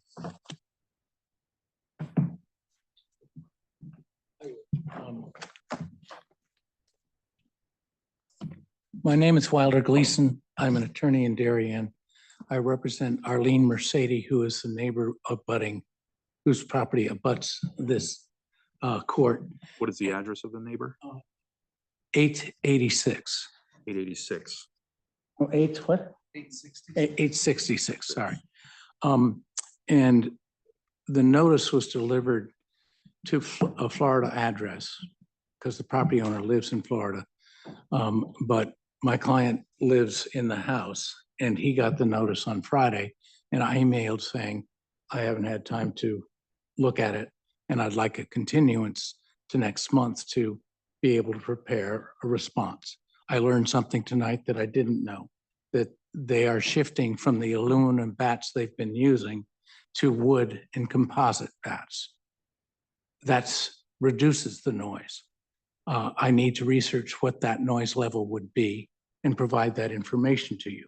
But my preliminary information indicates that aluminum bats are at 120 decibels. That's louder than a rock concert. It's an intermittent ping and it's a really sharp thing, but as someone told me, it's like a firecracker going off. And for those of you who have hockey rinks next door, you probably have something similar. But this is among the loudest sounds that are produced. A tennis court, which you allow, has about a 60 decibel loud stroke sound. That's like conversation level. The aluminum bat is 64 times as loud as a tennis ball being struck, a loud hit from a tennis ball. That's my preliminary research. I need to do more, but noise is a huge issue here. Lights are a huge issue. And a guy who violated the regulations and then comes in and says, we're not putting up sounds, we're not putting up light screening as you were required. There's a lot of things where he's saying the right things, but the actions speak louder. And I don't want to be waking up to firecrackers or trying to go to sleep to firecrackers next door. And that's where we are going to be with this. And I just want to give you the basis for which I think you could reasonably deny this application under the other regulations about preserving quiet enjoyment, and it's section B4 of your special permit criteria. And I just want to be able to lay that out for you in an appropriate manner, and I just haven't had time. So I would like this continued for you to receive the photometric plan, which should be submitted. And then if there is a photometric plan, nevertheless, you get a tower of light that is visible.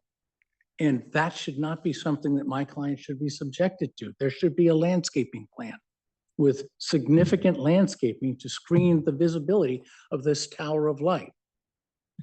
And then you still have to decide whether or not it's appropriate that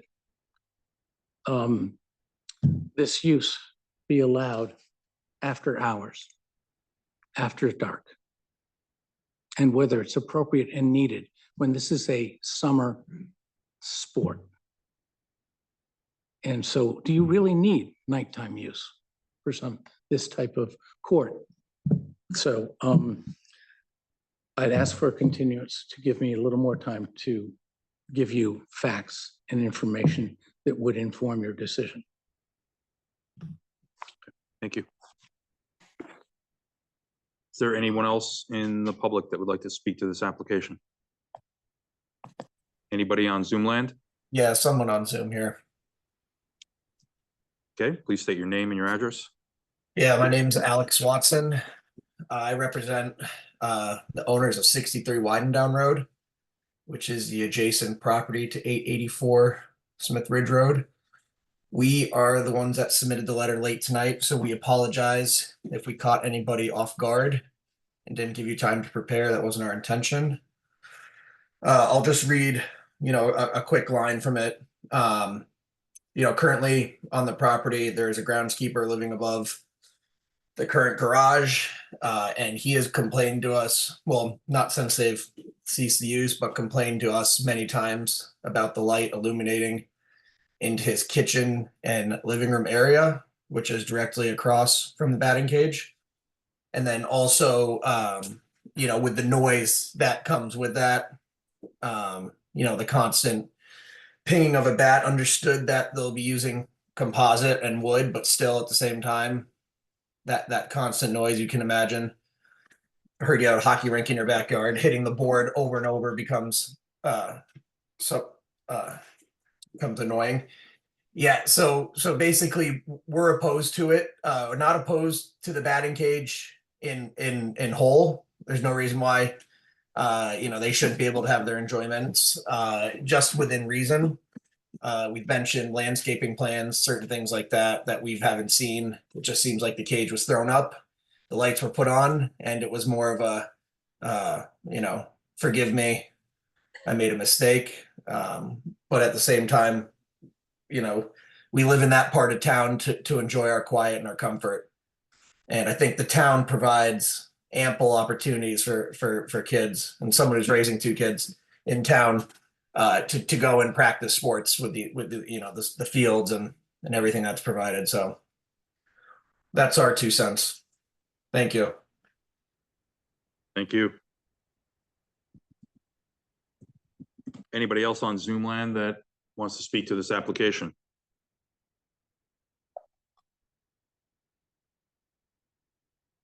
Okay. Commissioners? Any questions? I'm just wondering whether if you or Mr. Gleason's request for an adjournment and our need to condition any approval on a variety of conditions, whether it might be appropriate to continue it in order to not only to let Mr. Gleason study this further, but also enable the applicant to revise his application in a way that would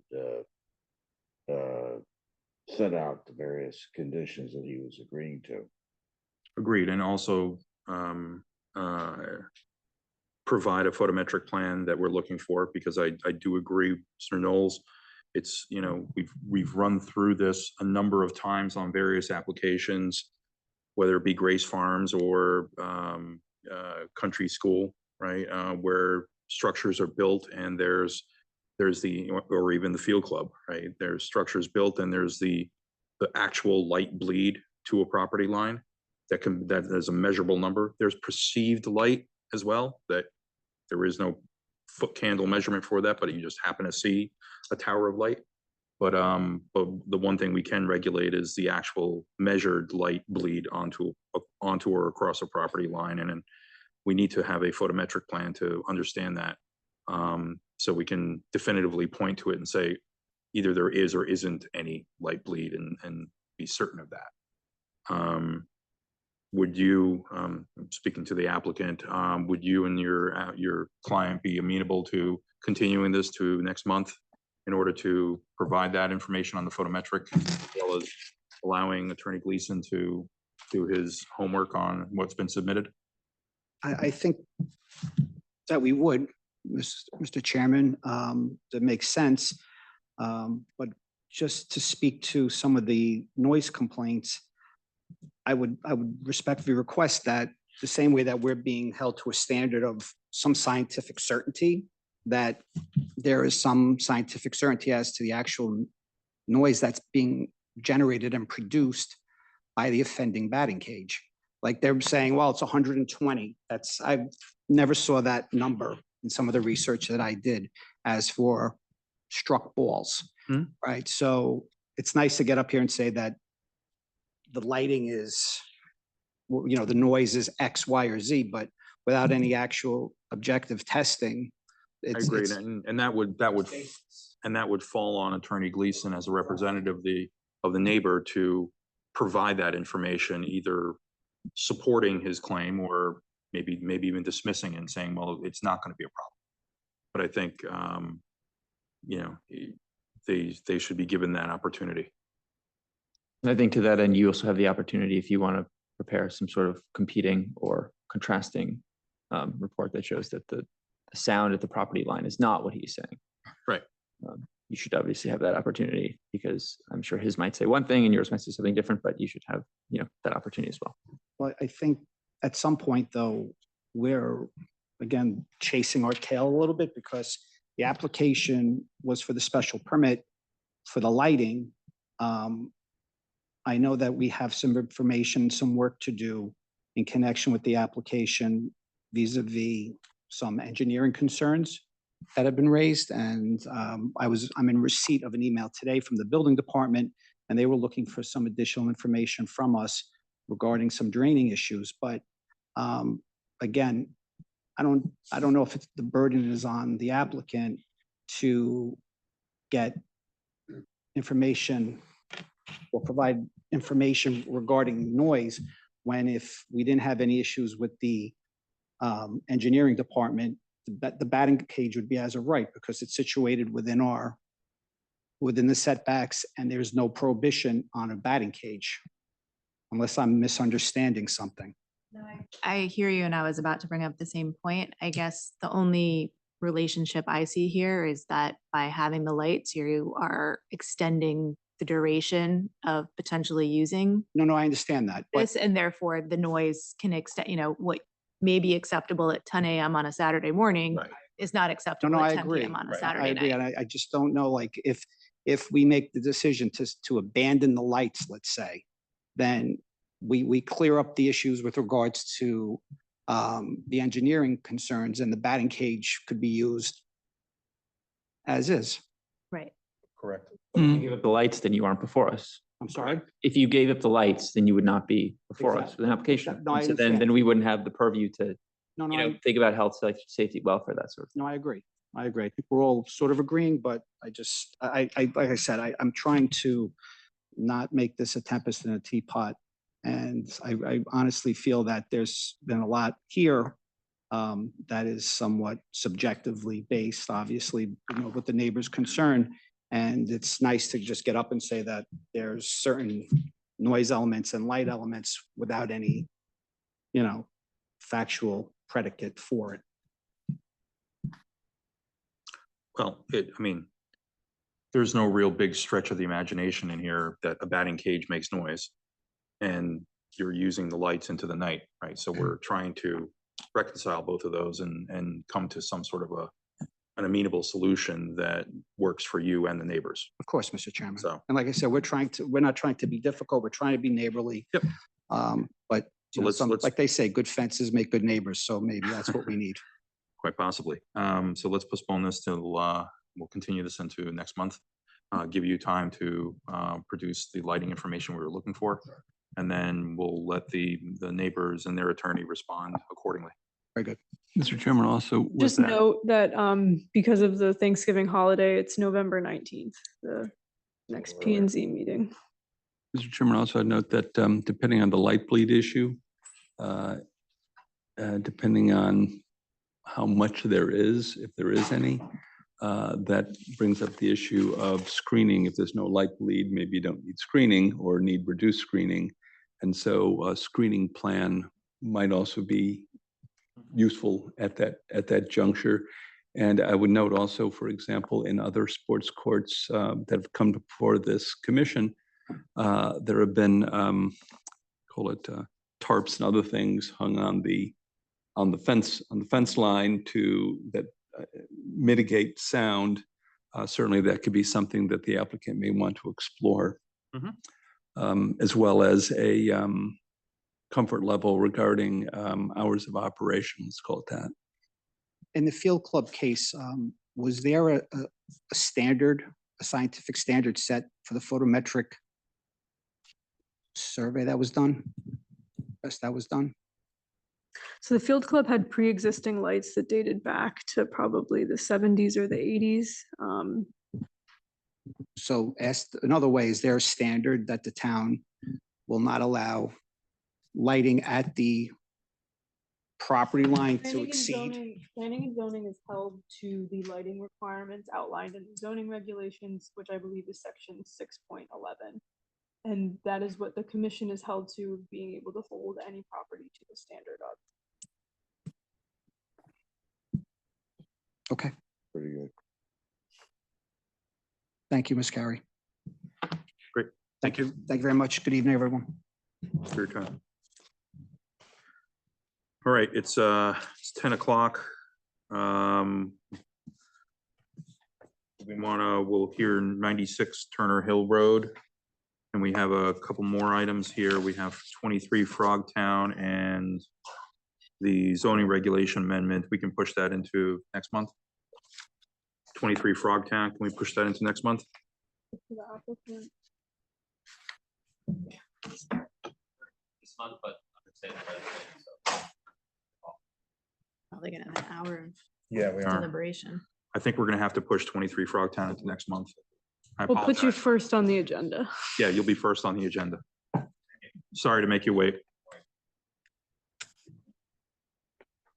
96 Turner Hill Road, on application of Mark Markowitz, authorized agents for James Kovacs, owner, for a special permit pursuant to section 6.5.B.4 to permit the construction of a retaining wall in excess of 4 feet in height to support a pool and pool house in the 2-acre zone at 96 Turner Hill Road, map 39, block 105, lot 29.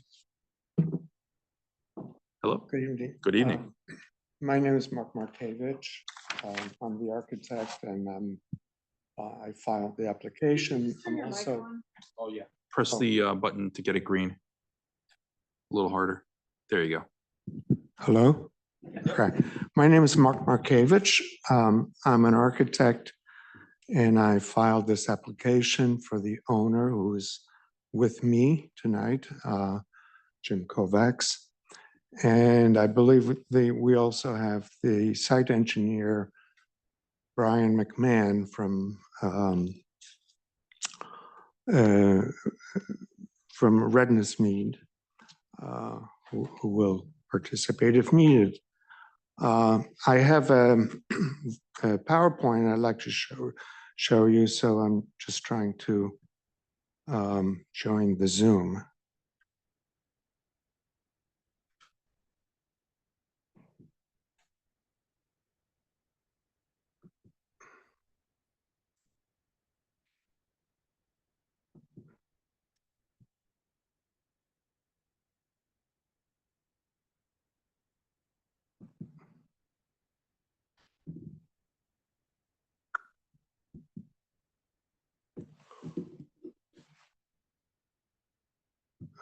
Okay.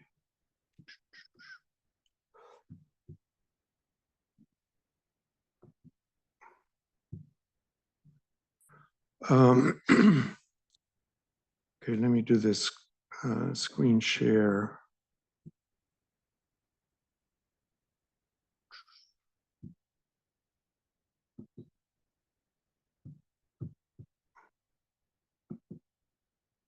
Whoops.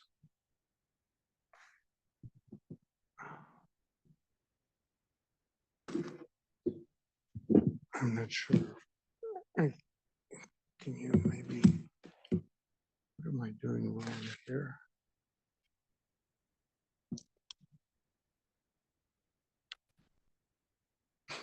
You were in the meeting all the time, weren't you? Hmm? Did you go out of the meeting? Want me to help? Yeah, if you could. Sorry about that.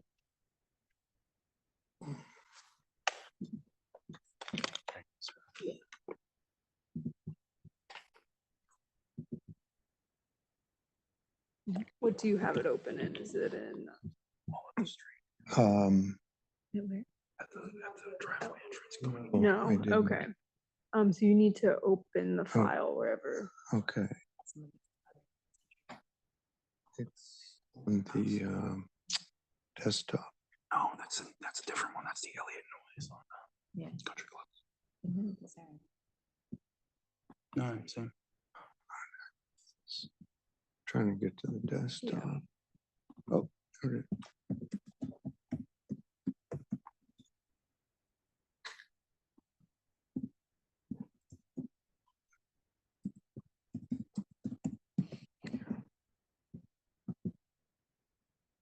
It's great to see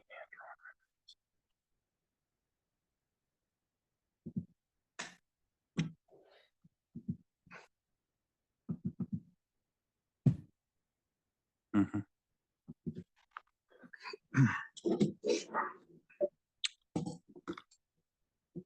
I have a series of images that shows the background for the project and the context and the aspects of the wall and the reasons for having it, for proposing it. The first image is the site, which is on Turner Hill. It is 3.9 acres, almost 4 acres. And there are some images of it. The first one is from the entrance drive. The site is quite high. There's a huge elevation change from the entrance area to the top of over 30 feet or more if you go down Turner Hill further down. But this gives you an image of the site. It is highly wooded. The first images are from the road. The lower left is, whoops, sorry about that. Is looking across the entrance drive to the pool, the future pool area in the background. And the lower right slide is looking from the house. The house is a classic mid-century modern. And so we're looking at a portion of it that's the living room, and the site for the pool and the retaining wall is a little bit to the right in the distance. Just to clarify on that slide, you will not be able to see this when you're pulling in the entrance drive? Pardon? Be able to see the design for the pool and the pool house as you're pulling up that entrance drive that's shown in the top 3 pictures? You would see it as you're driving along the entrance drive through the trees. But not from the road? You would see a little bit of it from the road as well. But the house itself, as you can see, is located fairly central in the lot. And the pool house is directly off that, pretty much in the dead center of the property, which is almost at 4 acres. So the visibility is as far away for the neighbors as can be. This is the land use map showing a location survey. You can see the existing house sort of near the upper center, and the pool house directly south of it. It seemed like an optimum location. It's located kind of directly off the central portion of the house, which has a kind of a family room area. So that would extend out to the pool and the pool house beyond. Now, the elevation of the pool house is similar to close to the lawn area that's to the right in this area here. So it basically, the natural grade falls off in the southwesterly direction. And the pool will basically even out the elevation. Whoops. Sorry about that. Creating kind of a plateau, which will terminate at the retaining wall, at a north-south retaining wall, which is the application in this case. The layout of this proposed layout for the pool and the pool house has a couple of benefits to the site.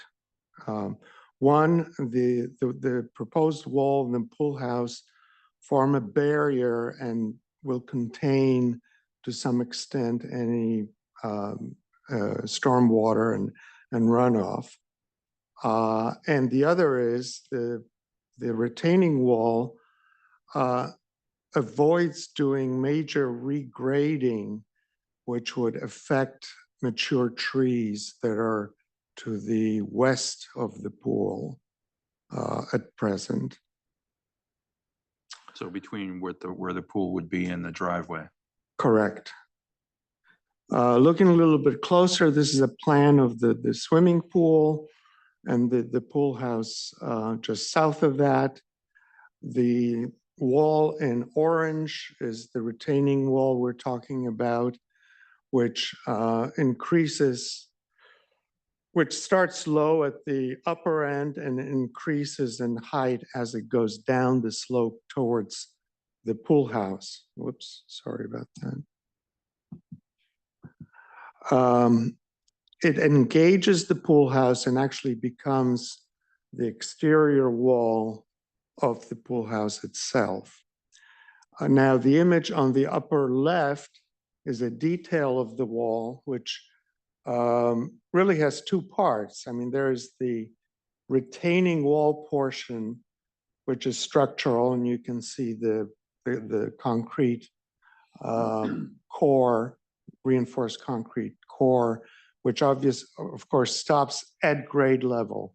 So that's the retaining wall portion. The upper portion is not retaining anything. It's just there as a guardrail and adds the extra 3 feet to the height.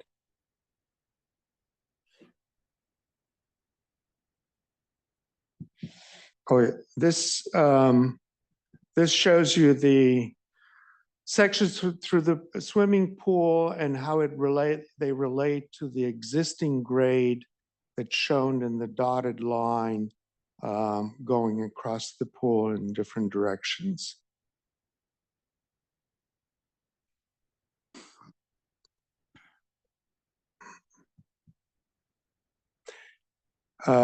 This image shows the wall as you would see it from west, from the driveway area.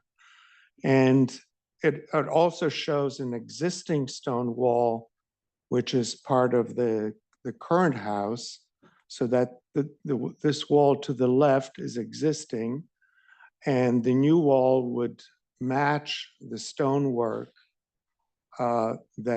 whoops. So you're matching the stonework and the height of the existing wall. It does. I also want to point out that the use of the stone wall occurs in other places in the main house on the side of the garage. So it's part of the vocabulary that integrates the new project with the house. Now, the diagram below. If you could actually go back to that page. Which one? The one showing the elevation with the existing wall on the left, and one more sheet. Yeah, I'm sorry, it's very sensitive. Just to help and correct me if I'm wrong in what I'm describing, and for the commissioners, again, we're evaluating this application for a retaining wall in excess of 4 feet. Right. And you can see in this diagram and the section prior to that, the upper, let's call it the upper 20 or 30% of that wall is really a guardrail for the pool area. It's not a retaining wall. right? It happens to be stone and it's continuing up, but that's allowed as of right. And then you've got the portion of retaining wall that's allowed as of right. And the only portion that is part of this application is what's in orange, which is in excess of the allowable retaining wall height. So just to focus on that, that's what we're evaluating. Yeah. Choose what height? Well, the orange triangle is about 29 feet long and 4 feet high at its highest.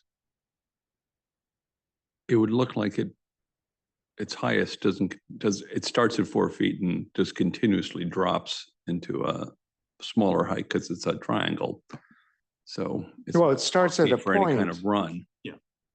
Starts at a point And then and shrinks drops immediately. down to 4 foot height. Yeah. And the rest, of course, is part of the house, so it's not a retaining wall. So that's the wall. Now, the intention of the design was not, of the wall is not just to provide a retaining wall for the pool, but really integrated with the rest of the design. The pool house itself seeks to complement the original mid-century modern house that you see in the background, you know, both in form and in material, with the vertical siding and the slope roof. The sketch below, you can see that's how you see the pool house from the porch of the original house. It consists of 3 parts, the kind of a central living space with an exercise room to the left and bathroom shower to the right. Now, because of the slope, there's an additional level below that, which will be used for storage. And it's actually a cellar. Technically, it's a cellar, and it occurs, you know, directly below that, the pool house level.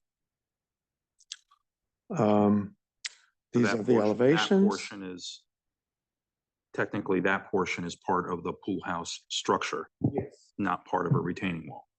Correct.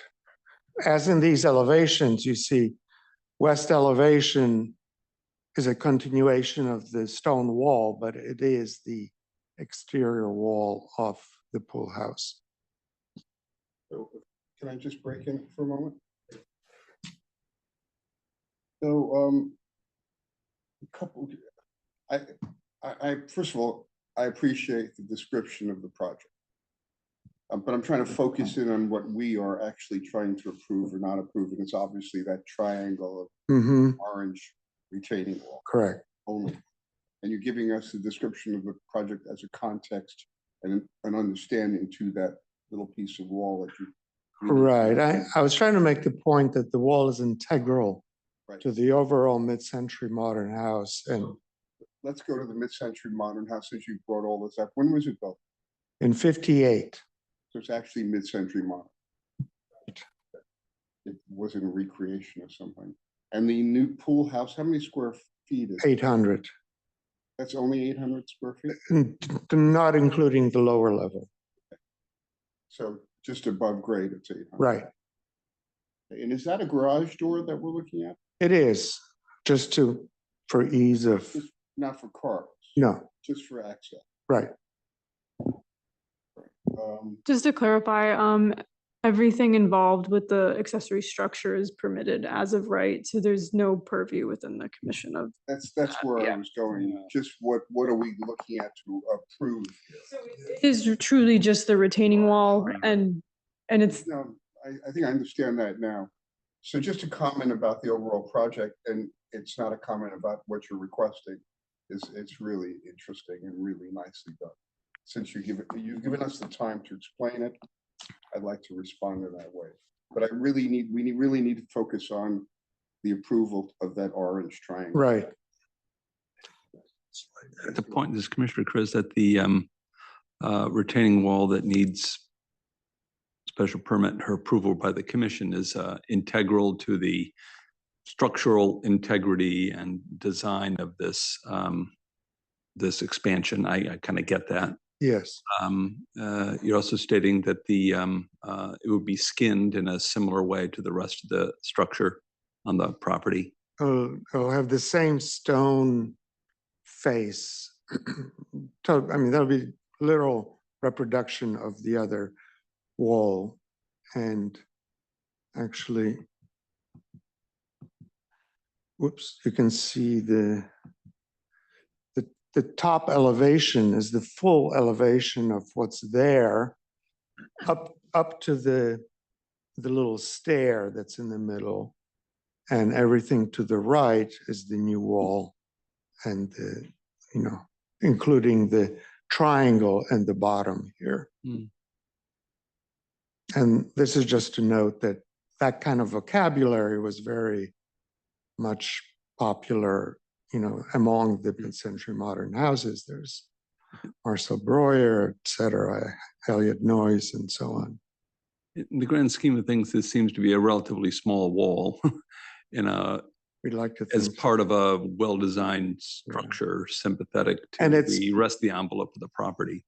and it's in the middle of the property, so it's pretty distant from views and so on. I'll also add, the adjacent neighbor, submitted a letter at like 3:30 today that I've added to the website. John Mastera. Yeah. He, Right, submitted a letter in support of the application. I've received nice notes from all of my neighbors who received the notice of this application, and they've all been very supportive to what we're intending to do there.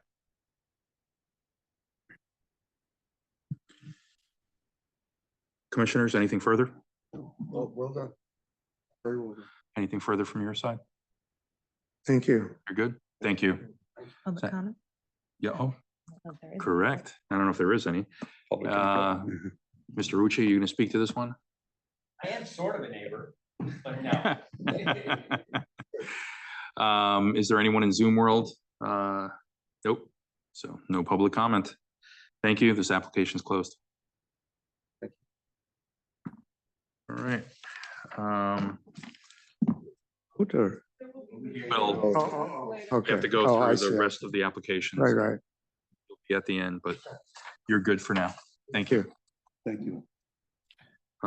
As noted earlier, Commissioners, 23 Frogtown, we've moved that to November meeting, as well as item number 11, the zoning regulation amendment. We're moving that to the November discussion.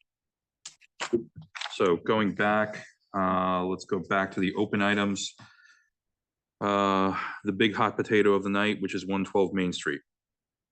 So, fourth visit from the applicant here to us on this app. Do the text amendment first. You can discuss them together if you feel the need to, but you have to vote on the text amendment before you can vote on the special permit. Yep. Okay. As usual. Can I just ask on the text amendment? Yeah. Um, Do you want me to share my screen with that again? It'll be great. what's the opposition for not just allowing it because it's above the parking garage, it's above grade, which is, I think, I'm not a big fan of units on the first floor, but this to me doesn't feel like a first floor. Because it's, most of it is Well, it's the greater first than 10 floor feet on the above. Main Street side. yeah, but most of the property is above grade. But by zoning definition, it is the first floor because that's where the street access is. So I do understand. Is that, can that be the subtlety in our text amendment? I don't understand what In the, what way? As a limiting factor? Yeah. It's not, the entire unit is not on grade.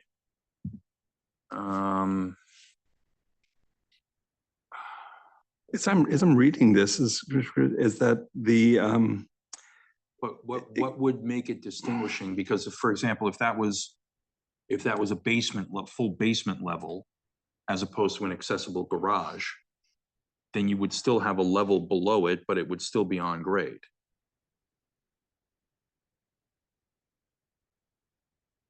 I'm just trying to, I know where you're trying to go, Because but it really limits where this can be applied.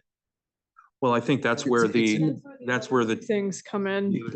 Yeah. parking and the size obviously, we have a very finite portfolio of real estate in town that could satisfy this type of an application, right?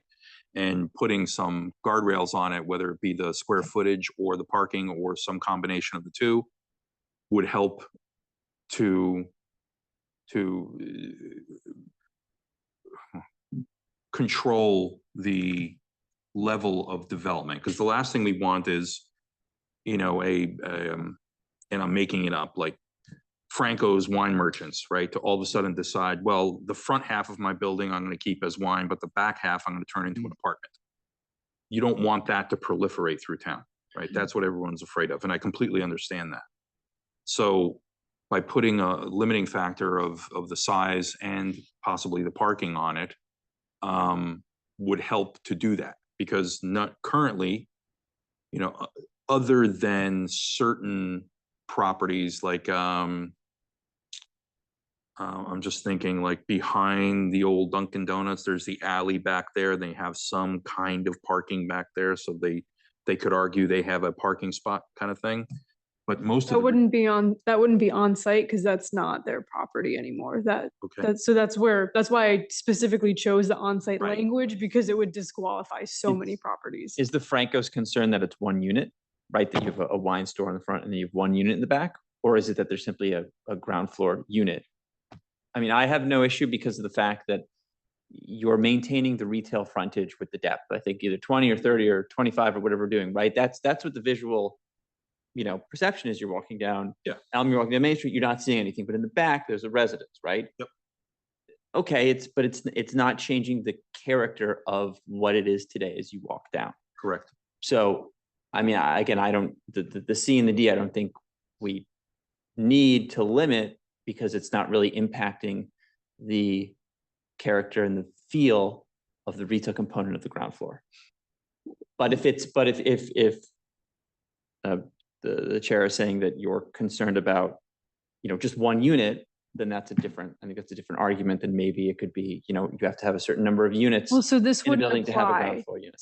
So if that is the issue, this only applies to projects with 5 units or more, because this only applies to inclusionary zoning, and inclusionary zoning isn't You couldn't even until. do it in that situation. Yeah. I think- think, if you have a building like that, most of them are gonna have a entrance from the main street. That does impact the retail experience. If you're entering from the. If you limit you could limit and I've seen this in other jurisdictions, you could limit the width of it's not a lobby, but you could limit the width of a door as a percentage of frontage of a building, right? It could be 5%, it could be 10%. So you're not taking up 75%. That's a lobby. That's what we're against. It's just, you see in New York City a residential lobby. But if you want to maintain your commercial street front, you said the minimum that you could only do, a 5 foot, 6 foot door, or whatever the percentage is, sort of thing. That doesn't break up that continuity of retail.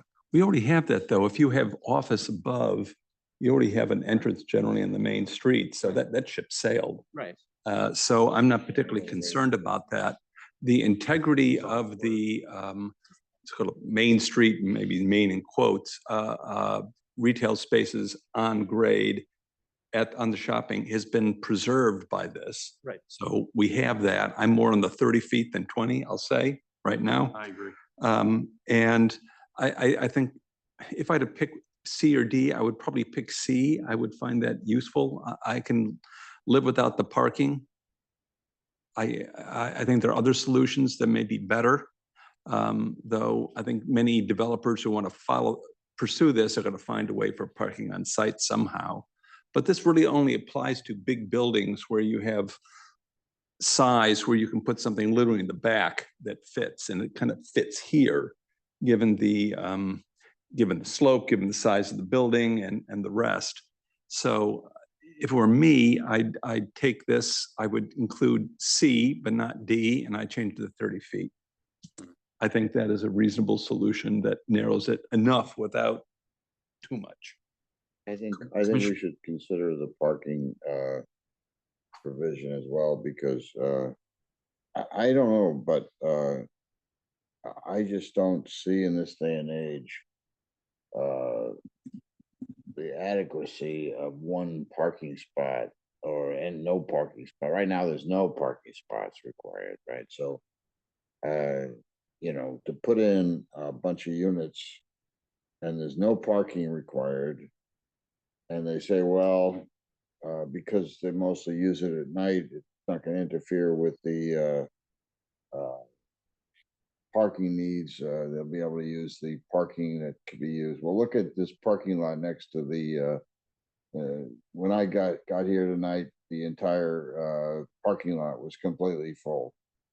So I think it's and if I was trying to sell those units, I don't know whether they would sell too well if, without parking. You know, if I was trying to sell the units, I would, look for a way to get parking, at least to give the, buyers an option for nearby parking, somewhere, in the very immediate, vicinity. So I like the idea of including the parking provision. I would note though, that as of right, you know, they could probably put about 750 square foot units in this as of right, and there's no parking requirement. We approved across the street in the old bank building, was it 4 units? One of which is pretty small, no parking. So True, but we've done it. Whether we want to do it here is I a would- different conversation. I would just add that the magic circle has existed for, I don't even, like decades and decades, and you've been, like for decades, you've been permitted to add residential without any parking, and it continues to rarely be built. So while I do agree with Commissioner Cannog that, you know, in theory, it doesn't make sense to build a large project that doesn't have parking in a town like New Canaan, I don't think it's up to the commission to design a project and make that a reason to include in your regulations. I hear you on the crowded parking lots, and that would be more of a reason to include it in the regulation, but you haven't had this requirement in this regulation for many decades. So I don't know if you need to open up that can of worms now. I proposed it just because there was a lot of public pushback, but I don't think including it or not including it breaks this whole thing. I'm okay not including it. I think there are other public solutions we can have. The 9,000 square feet, I think is Do you useful. want to take a straw poll to kind of quiet down discussion on including it or not, or unless there needs to be more discussion on it?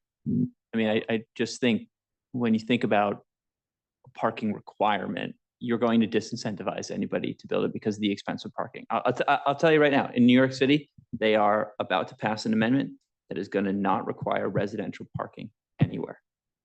It is only permitted, the entire city will not allow, will not require residential parking. So, and again, I agree. Because of the promotion of walkability and the location, the proximity to the train station, I think a requirement here is a detriment to the other good things that are potentially in this special permit. So I completely agree. And to be clear, I included this to disincentivize the usage of this regulation elsewhere. So the commission needs to decide how they want this regulation to exist. So I agree that that would be a consequence of including that.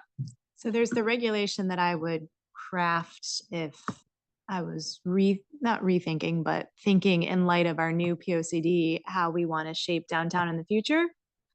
And then there's a regulation that I would craft this evening, given the public pushback we've had on this application, to get this done tonight and then maybe move things in a direction that we want to move towards in the future. So, I mean, I just want to put that out there too, that what we do tonight is not forever. I mean, there's good and there's perfect, and we're always going to be hopefully moving towards the better one there, but we're not going to always get there, and may not get there tonight. So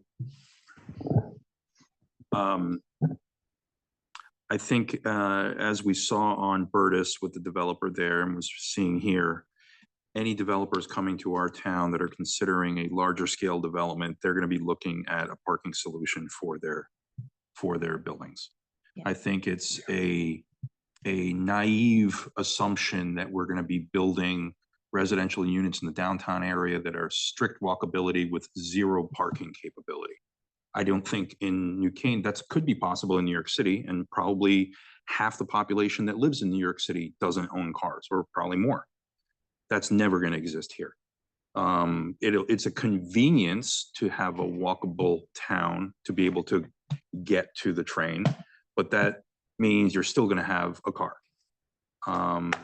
And developers know that, and they will build accordingly. Whether we need to put it into a regulation, maybe not. Maybe the size alone will drive, the size factor on limiting the development. They're going to naturally look for sites that are going to be conducive to introducing parking to their development. I would agree, Mr. Chairman. I mean, the fact that it's near a train station, it's nice, but that assumes you're going where the train is going, and not everyone's doing that. I mean, the most successful developments we've had in the last 10 years in town are the condos on Forest Street, right? Lovely. Which have the parking spots down below, right? The townhouses and loft building, which have the parking underneath on Forest and diagonally across the Locust. street on Forest and Locust, right? Those are successful developments which took parking into account, and that's what sells. Yeah, I think the market is going to dictate. It will.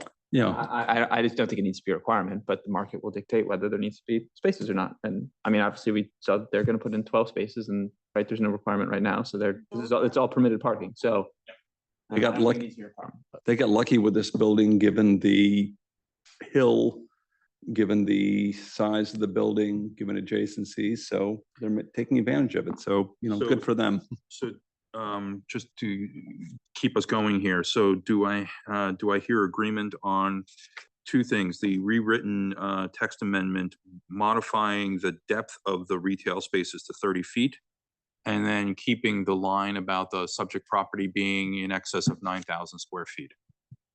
That's what I'm hearing is acceptable. Parking on there too, just I had an opinion. I'd want parking on there too. I'm with her on that one. I don't like, I want it this as restricted as possible. Do we want a straw poll so we understand if there's a majority or not for that desire? Yeah, we can do that. Okay, so straw poll, raise your hand if you want the parking language. John Engel's hand is Okay, up. so that's 5. I say Okay. yes too. I think the parking would be a benefit. Okay, so that's majority. So then does someone want to make a motion to approve it as is? That's majority. Carrie. I move that we adopt the proposal that's on the screen. With C and D, Commissioner? Both C and D and the 30 feet. And how is it consistent with the 2014 POCD, this text amendment, Maybe someone can help me with that. as stated in the applicants? All right. The issue is a variety of housing choices. And this would be an inclusionary zoning, which would support the development of income restricted housing in the downtown area. And yeah, I'd leave it at that. As well as the rehabilitation and reconstruction of a historic building in town. So are we, Commissioner Kanag What's the, I made the heard him. motion and Chris seconded, is that what we're? Hold on, I heard her. That was me. What's your?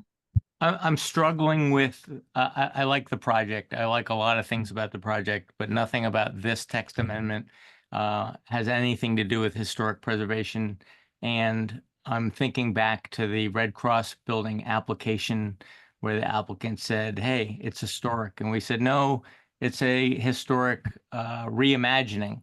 I think that there is nothing historic about what this applicant is providing. It's at best, historic reimagining, but it's not preserving an antique building. And I just don't believe that he's made that case strongly enough that he's preserving an antique building. There's very little, if anything, historic about this. Could you save that comment for when we get to the special permit discussion? Unless you think this has to do with the text Happy amendment. to, but when the word historic came up in support of this text amendment, I went, and that's why I said it. Okay, so Retract the historic comment from this particular motion. but so are we saying Kanag made the motion and Commissioner Chris seconded, or does that? Or- Okay, okay, I was I'll make a confused. motion then formally. Okay. Do it that way. Oh, you made a motion. I will second it. Yep. Formally. All right, so for this text amendment, Oh, sorry, when effective date, November 4th, good with everyone? We need an effective date. you so recommend? I recommend November 4th, so. all right, so it's November. Monday. 4th. Okay, for approval on the text amendment, call to vote, Dan Radman, I vote yes. Krista Nielsen,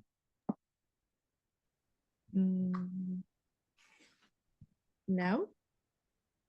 John Chris, Yes. John Engel, Yes. Paul Knag, Yes. Alan Swerdlow, Yes. Tom Benton, Yes. Christina Larson, Yes. Eric Knowles. Just because of the addition of D, no.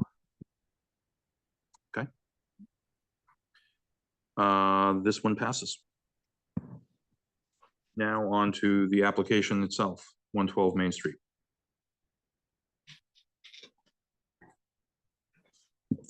I'll start this ball rolling if I may, Mr. Chairman. I think it's a very attractive development. I think it,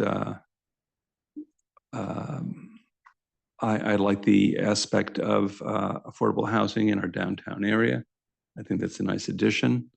It looks, the building itself, on the historic side of it, there's certainly important historic aspects to it. I don't think it quite rises to the level of Washington slept here, but I think it's an historic building.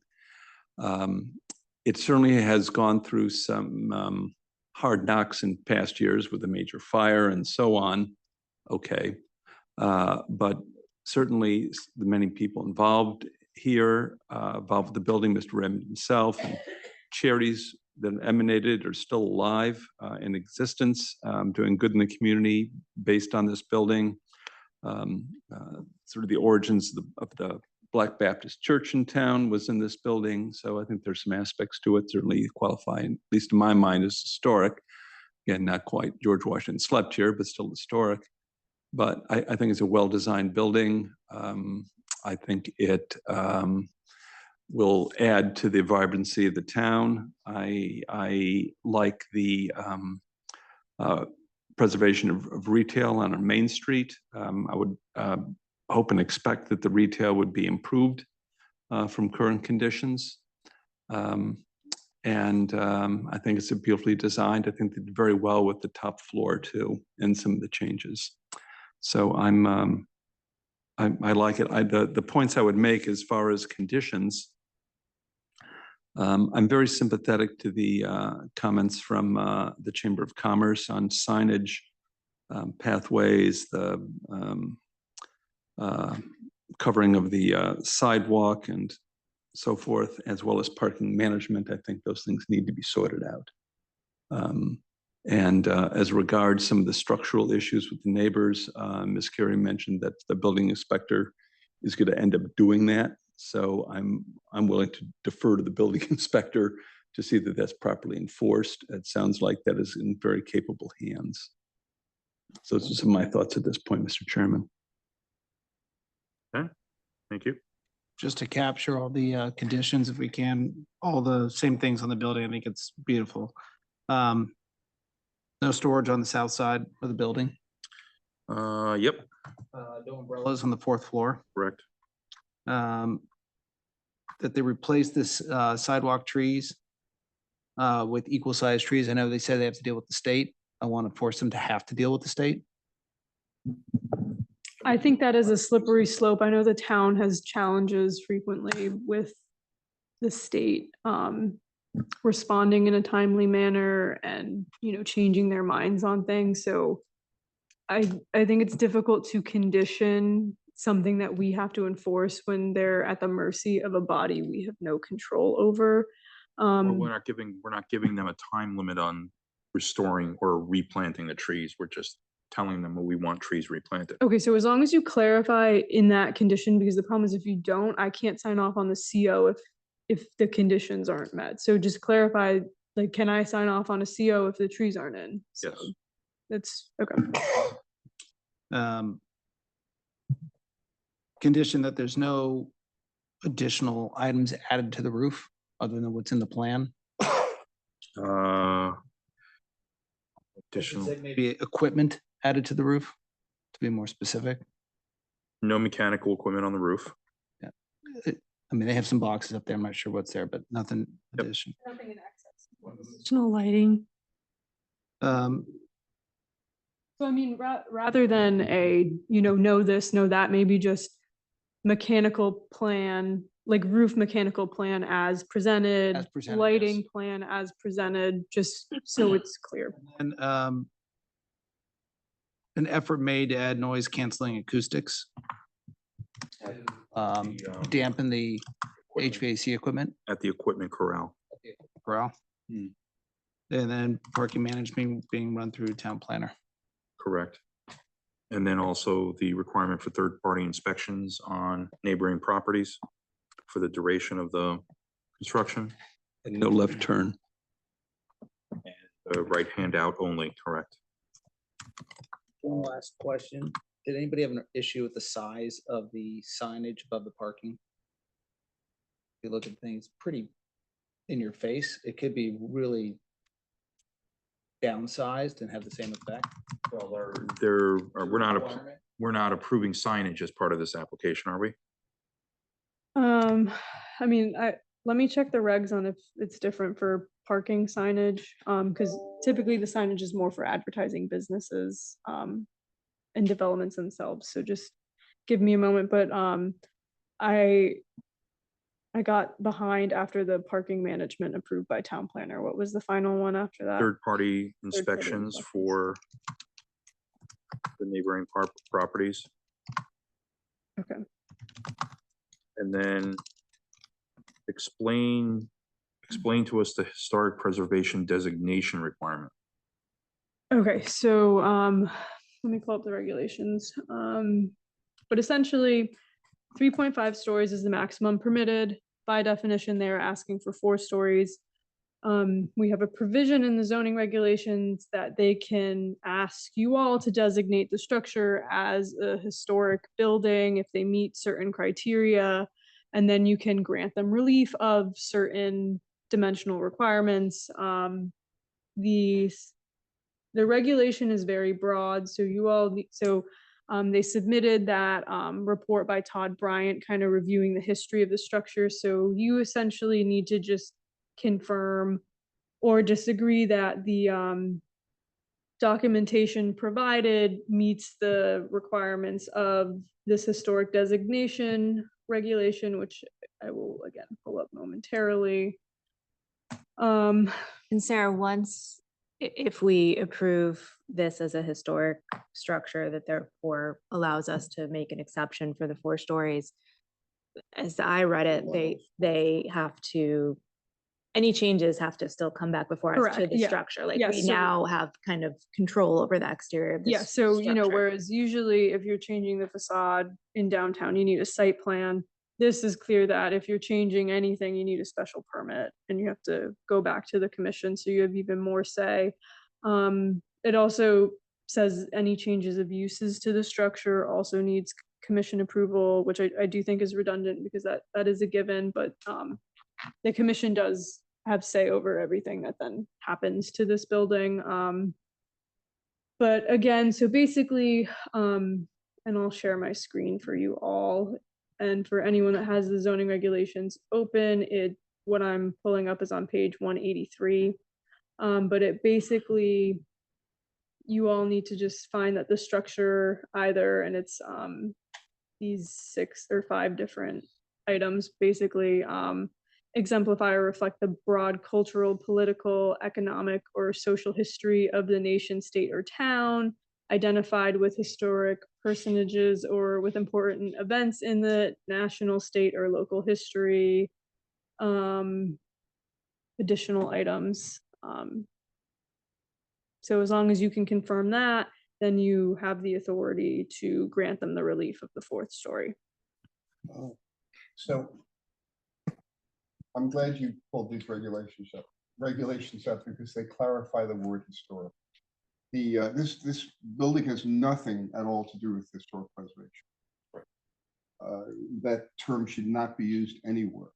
It may be a historic building because of what's gone on in it and because of the references to historic imagery. But it's certainly. This regulation is called preservation of historic structures. So, you know, if the commission should really review this regulation and make sure they understand what they aren't approving, because clearly this is a contentious application. So Because a historic structure is not necessarily only historic in its architectural nature. Exactly. The people who were inside in the report, and I think when they came in September, their presentation made it pretty clear about the history of the users who were in there. And I think that the conveyance of, you know, Walter Stewart had a grocery store there. The Ponis tribe was there for a while. I think that component lends itself to meeting the criteria that it is a historic structure based on its historic uses and users. And I think that's where it makes the criteria. He's exactly right. So the historic in that context works. Okay. Historic preservation is actually a professionally regarded term that has other meanings to it. In other words, this may be a historic structure because there have been historic buildings on the site over the years or that have some history to them. But we're preserving nothing here. Because if you want to preserve this building as a historic structure, you would actually preserve what's there now. And nobody wants to do that. Okay. And just a couple of other comments.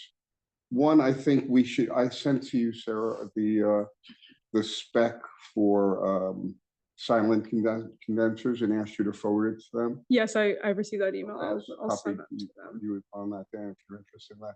So I think we should ask them to use silent versus quiet condensers unless there's a problem with that, and then we should use attenuation, you know, as acoustic attenuation as was suggested. The only other comment I have is that I think they should revisit the color of the fourth floor. I think it draws a lot of attention to the structure on top. And they can use a color that's far less attentive than the one they've chosen. So if the commission goes in that direction, I think they need to be clear that the applicant either has to come back for the color to be approved, or just do not go through with it, because that's very discretionary. Well, I think it is discretionary. I'm not asking them to come back. Maybe it feels frustrating just because the historic part is connected to the fourth floor specifically, and the fourth floor looks least historic. Maybe because it's hardy board, maybe if it was like the brick and they were repurposed all the brick from the old building and used it on the fourth floor or something, would feel more historic. Well, actually, in the historic preservation world, an addition to a historic building needs to be differentiated just like they've done. But this is not a historic preservation project, so they don't have to follow any of those rules. I just think the color on the fourth floor is drawing a lot of attention to it. Something that's more muted or darker would, I think, be more appropriate. But I think that should be at the discretion of the applicant. So historically, the commission, when they've required or suggested material should be changed, they've had the applicant come back and the color is what I mean to say, but it's been material in the past. It's been required that they come back for commission approval. And I recommend that if the commission want to change the design of that they have to come back to you all, or just leave it as is, because I think it's a slippery slope to say, go change the color. And then that's it. I'm obviously not an architect, but I liked the fourth floor as designed. I think that there's some balancing going on between the glass on the fourth floor and the glass on the first floor. And to me, it works. Yeah, but that was not my comment. I agree with you, by the way. It was not my comment. In fact, we sent them some imagery that they've actually used in the development of the fourth floor. It's not the design of the fourth floor, it's the color of the material of the fourth floor. I don't think the color is offensive. I think this kind of neutral gray taupey color for that fourth floor element is fine. I think it fades to the background and it's not in your face, and it's separate and distinct from the rest of the brick facade, which it should be. I don't think it would look right if it was a If it was a brick element up there, I think it looks okay. I agree. Do we, I mean, if this is a sticking point, do we want to take a straw man poll? No, I withdraw my comments. Because I think it's the least important of any of these comments. I just was wanting to give them the opportunity to revisit that. They might do that on their own without us commenting on it. I mean, if the whole thing was black, that'd be great too, but Black. Black. Is that your favorite color? no. I'm just throwing a stick in the wheel. Yeah, I think it's fine the way it's presented and the way they've rendered it. I withdraw my suggestion. Is there anything we can do to protect the retailers around? Is that in the list? Well, that was, I mean, that's, we were getting at and questioning that particular retailer is what else would you like? And she didn't have an answer. You know, the Chamber of Commerce brought up good points on things to protect the retailers in terms of the signage and the illumination and the parking strategies, all of which the applicant is agreed to address and have part of their plan, which would make sense. I mean, it would be part of any construction plan of this type of scale. I thought the scaffolding examples they provided, the photographs, look good to me. Yeah, as far as functionality, the usual pipe scaffolding that everyone's used to seeing. as far as functionality, ease of walking, less of a claustrophobic feel. I thought it was very nice. Yeah, I would be satisfied with that. Not that it matters, but those are very, very expensive. So they're making a very big, you know, concession to get this over the line to put those up in front of their building. So was nice. yeah, they look great, right? But just to point that out. do those? Is that? We can commit them to it. Yes. They said it would be fine. So would that, Ready for us. do we need to say that then please use those or? I guess we do. I mean, they brought it up as it wasn't part of their presentation. It was a image they brought up on screen. I would be, Mr. Chairman, I would suggest that making that a condition. Use urban umbrella scaffolding. If they had pictures ready at hand to address it, I have to believe they're okay with it. Yeah. No, they said they would be. Yeah, yes, they did. So codifying that as a condition is something I would be supportive of. Lighting under it, I think there's standard lighting for that. Well, the standard foot candles required on Yeah, any and kind that- of pedestrian area that they're gonna have to satisfy. And the parking management issue, I think is an important one. Because also you have to ferry materials and equipment to and from the site. Which we already had a condition, right, that parking management plan be submitted to me for approval. Okay. Do you want me to go through the conditions I have to make sure we're all on the same page at this point, or? I think that would be useful. Sure. So, no mechanical equipment storage on the south side of the structure. No umbrellas on the fourth floor. Trees on the main street sidewalk shall be replaced, when permissible by the state. No addition or lighting and mechanical equipment is approved as presented in the plans, and I'll get the official date of those plans. Acoustic dampening measures shall be provided for the mechanical equipment enclosure. Parking management plan for construction shall be submitted and approved by the town planner. Third-party structural inspections for neighboring properties and use of urban umbrella scaffolding or a product with similar specs. Right turn only, Right. exiting the property. Right turn. Yeah. I think just for the record, I think we're all in agreement. And we all hear what the neighbors and the adjacent business owners are concerned about. But we can't stop a project because there's going to be construction disruption, right? That'll happen anywhere, regardless of whether it's this building or another one across the street, and the same arguments can be made and the same arguments can't be supported, right? So it's an unfortunate issue that there will be some disruption there, but I don't think businesses are going to go under because of it. I think they already have their dedicated clientele that know where they are and know how to find them. And I think this particular applicant made it clear that, you know, their communication with the adjacent neighbors and trying to mitigate that will help the situation, you know, not doing construction on a particular Saturday or, you know, Friday when there's an event going on or something like that. That's the only thing I can think of that they can help the situation with. I mean, the only other thing is again, I don't know about Blue Mercury, but the only real store owner that came up, it's right next to it, it's a Sheila, right? And they had entrance to that location both front and back, correct? No, just from their back, I think. No, from the front. From too. the Go back. in and go Yeah, down. yeah. You go So downstairs. the question yeah. is there any parking spot on the backside? I'm just going back to COVID. What kept retailers open was the idea that people can just drive up, pick up what they need and not even have to go in the store. Is there any parking spot in the back that's owned by the one? I don't think so. Nothing. The No, whole parking lot in the it's a back is owned by Chase. Chase. And I know there's a long property parking dispute between that. whole neighborhood. Mr. Chairman, should there be a requirement on, should there be a limitation on when construction can occur? So I know that came up with it during the pre-application. I know some of the real retailers, they wanted night construction to disrupt their businesses, you know, less. So I don't recommend putting a timestamp on so they all can figure out what's best for them. Okay, just asking.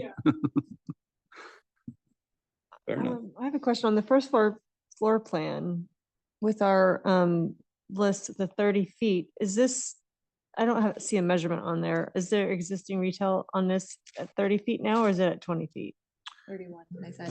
If you look at their proposed first floor plan, the space, the retail space that's kind of in the middle that has a like a toilet room or no, a mechanical room or Oh, something yeah. right back there, a That's closet. shorter That shallower one is like 31, 32 feet.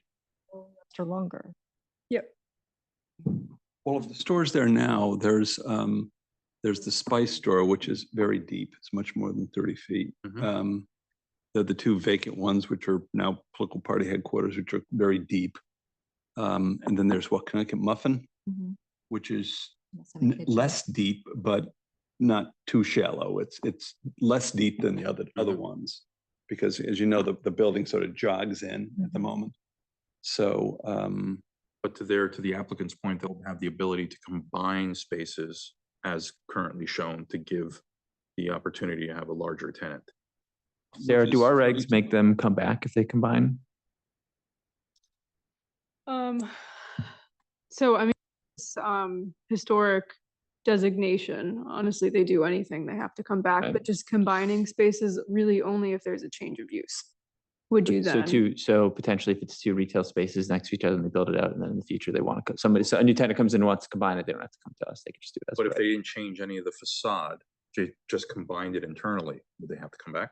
Right, that's my No, it's, so if it's two retail stores, let's say one bigger retailer wants to go in, Yeah. they could just combine it and do it. But if it's now going to be a hair salon, they have to come to you guys. Site plan approvals.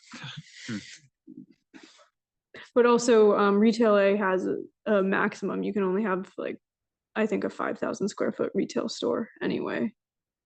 it's a big store. It's big, but yeah. All right, commissioners, we've just gone through the conditions that are going to be attached to this. Are we ready for a vote? Do I hear a motion?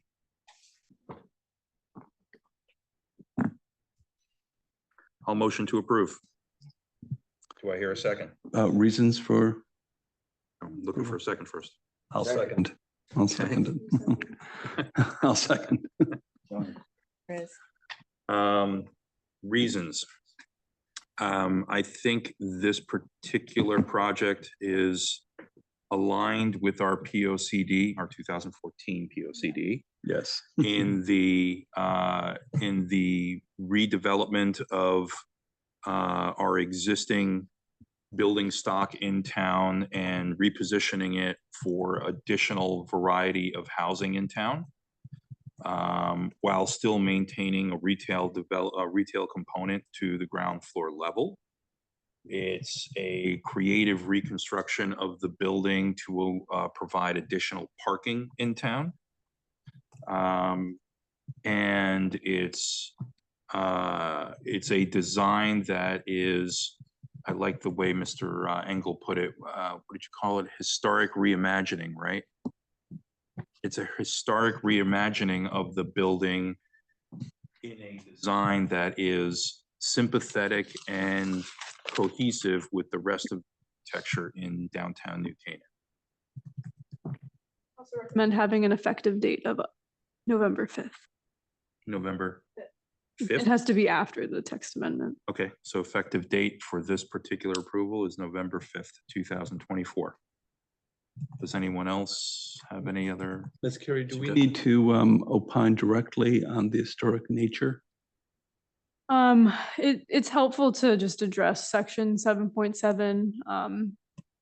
Just that section finds that it doesn't meet the requirements. That the report submitted by Mr. Bryant makes a very compelling case about how this meets section 7.7. I mean, Mhm. they literally go through Yeah. each of those bullet points that were up there on the screen about who lived there and what, types of businesses occupied that building and how they've contributed to the history of our town. So I would just refer back to that report as the support for why it meets 7.7. Okay. So you all, as part of this motion, you are choosing to designate this as a historic structure as dictated in section 7.7. Yes. Correct. Yes. Okay, so are you guys voting? Okay. All right, so we have a motion, we have a second. I call to vote. Dan Radman, I vote yes. Krista Nielsen, Yes. John Chris, Yes. John Engel, Yes. Paul Knag, Yes. Alan Swerdlow, Yes. Tom Benton, Yes. Christina Larson, Eric Knowles. Yes. Unanimous. This one is approved. We look forward to a successful project. Yeah. Yep. Get this one built. Yeah. Who would have thought that'd be the easy part? Says you. All right. Remaining items here, Ludlow was moved, they're retracted. Number 884 Smith Ridge is moved to next month. 96 Turner Hill Road. This is our last application by the architect Mark Markevich. Any discussions or comments, commissioners? So I generally, as you guys know, have not been a fan of the retaining walls we've seen this year come before us. I think a lot of them are excessive in their scale. And so when I first heard that this was also a retaining wall that on its face looks like it's 11 feet from ground to top, I was not pleased. But then as I looked at the application further, I have to say this really changed my opinion about retaining walls. I think this is a really beautiful design. I think that it's so fitting with the existing house that's there. It's just like a seamless continuation. It's very thoughtful, and so I'm definitely in support of it. And I have to say kudos to the architect for the presentation material they put together. Yeah. I mean, not only the renderings and the hand renderings, I mean, obviously he's probably done that for the clients. It was just, added fodder for us. But to include, I wish it was as crystal clear with all of our applicants to include that single elevation that just showed the orange triangle to say, this is what we're looking for. Super simple, right to the point. If we could get that out of every one of them, that'd be fantastic. You've been told, so now you can tell them, here's the sample. Give it to everybody moving forward. We'll be in and out of 10 minutes and we're done. I was disappointed by one thing. Uh-oh. The color? No, that you can't see this from the road. Yeah. Yeah. I'd love to see this from the road. Yeah. Beautiful. Yeah, It it's is. a very well designed, very well integrated project using both older and newer elements. The retaining wall becomes a significant proponent of the overall design. Agreed. I'm sorry, who was the original architect? Frederick Gates or Gates and Ford. Gotcha. A lot of these barns were meant to sort of meld into the environment, so I guess it's melding. Yeah, still Yeah. melding. It's really well done. All right, do I hear a motion? I'll move to approve. Do I hear a second? Second. Any conditions? and give a reason, please.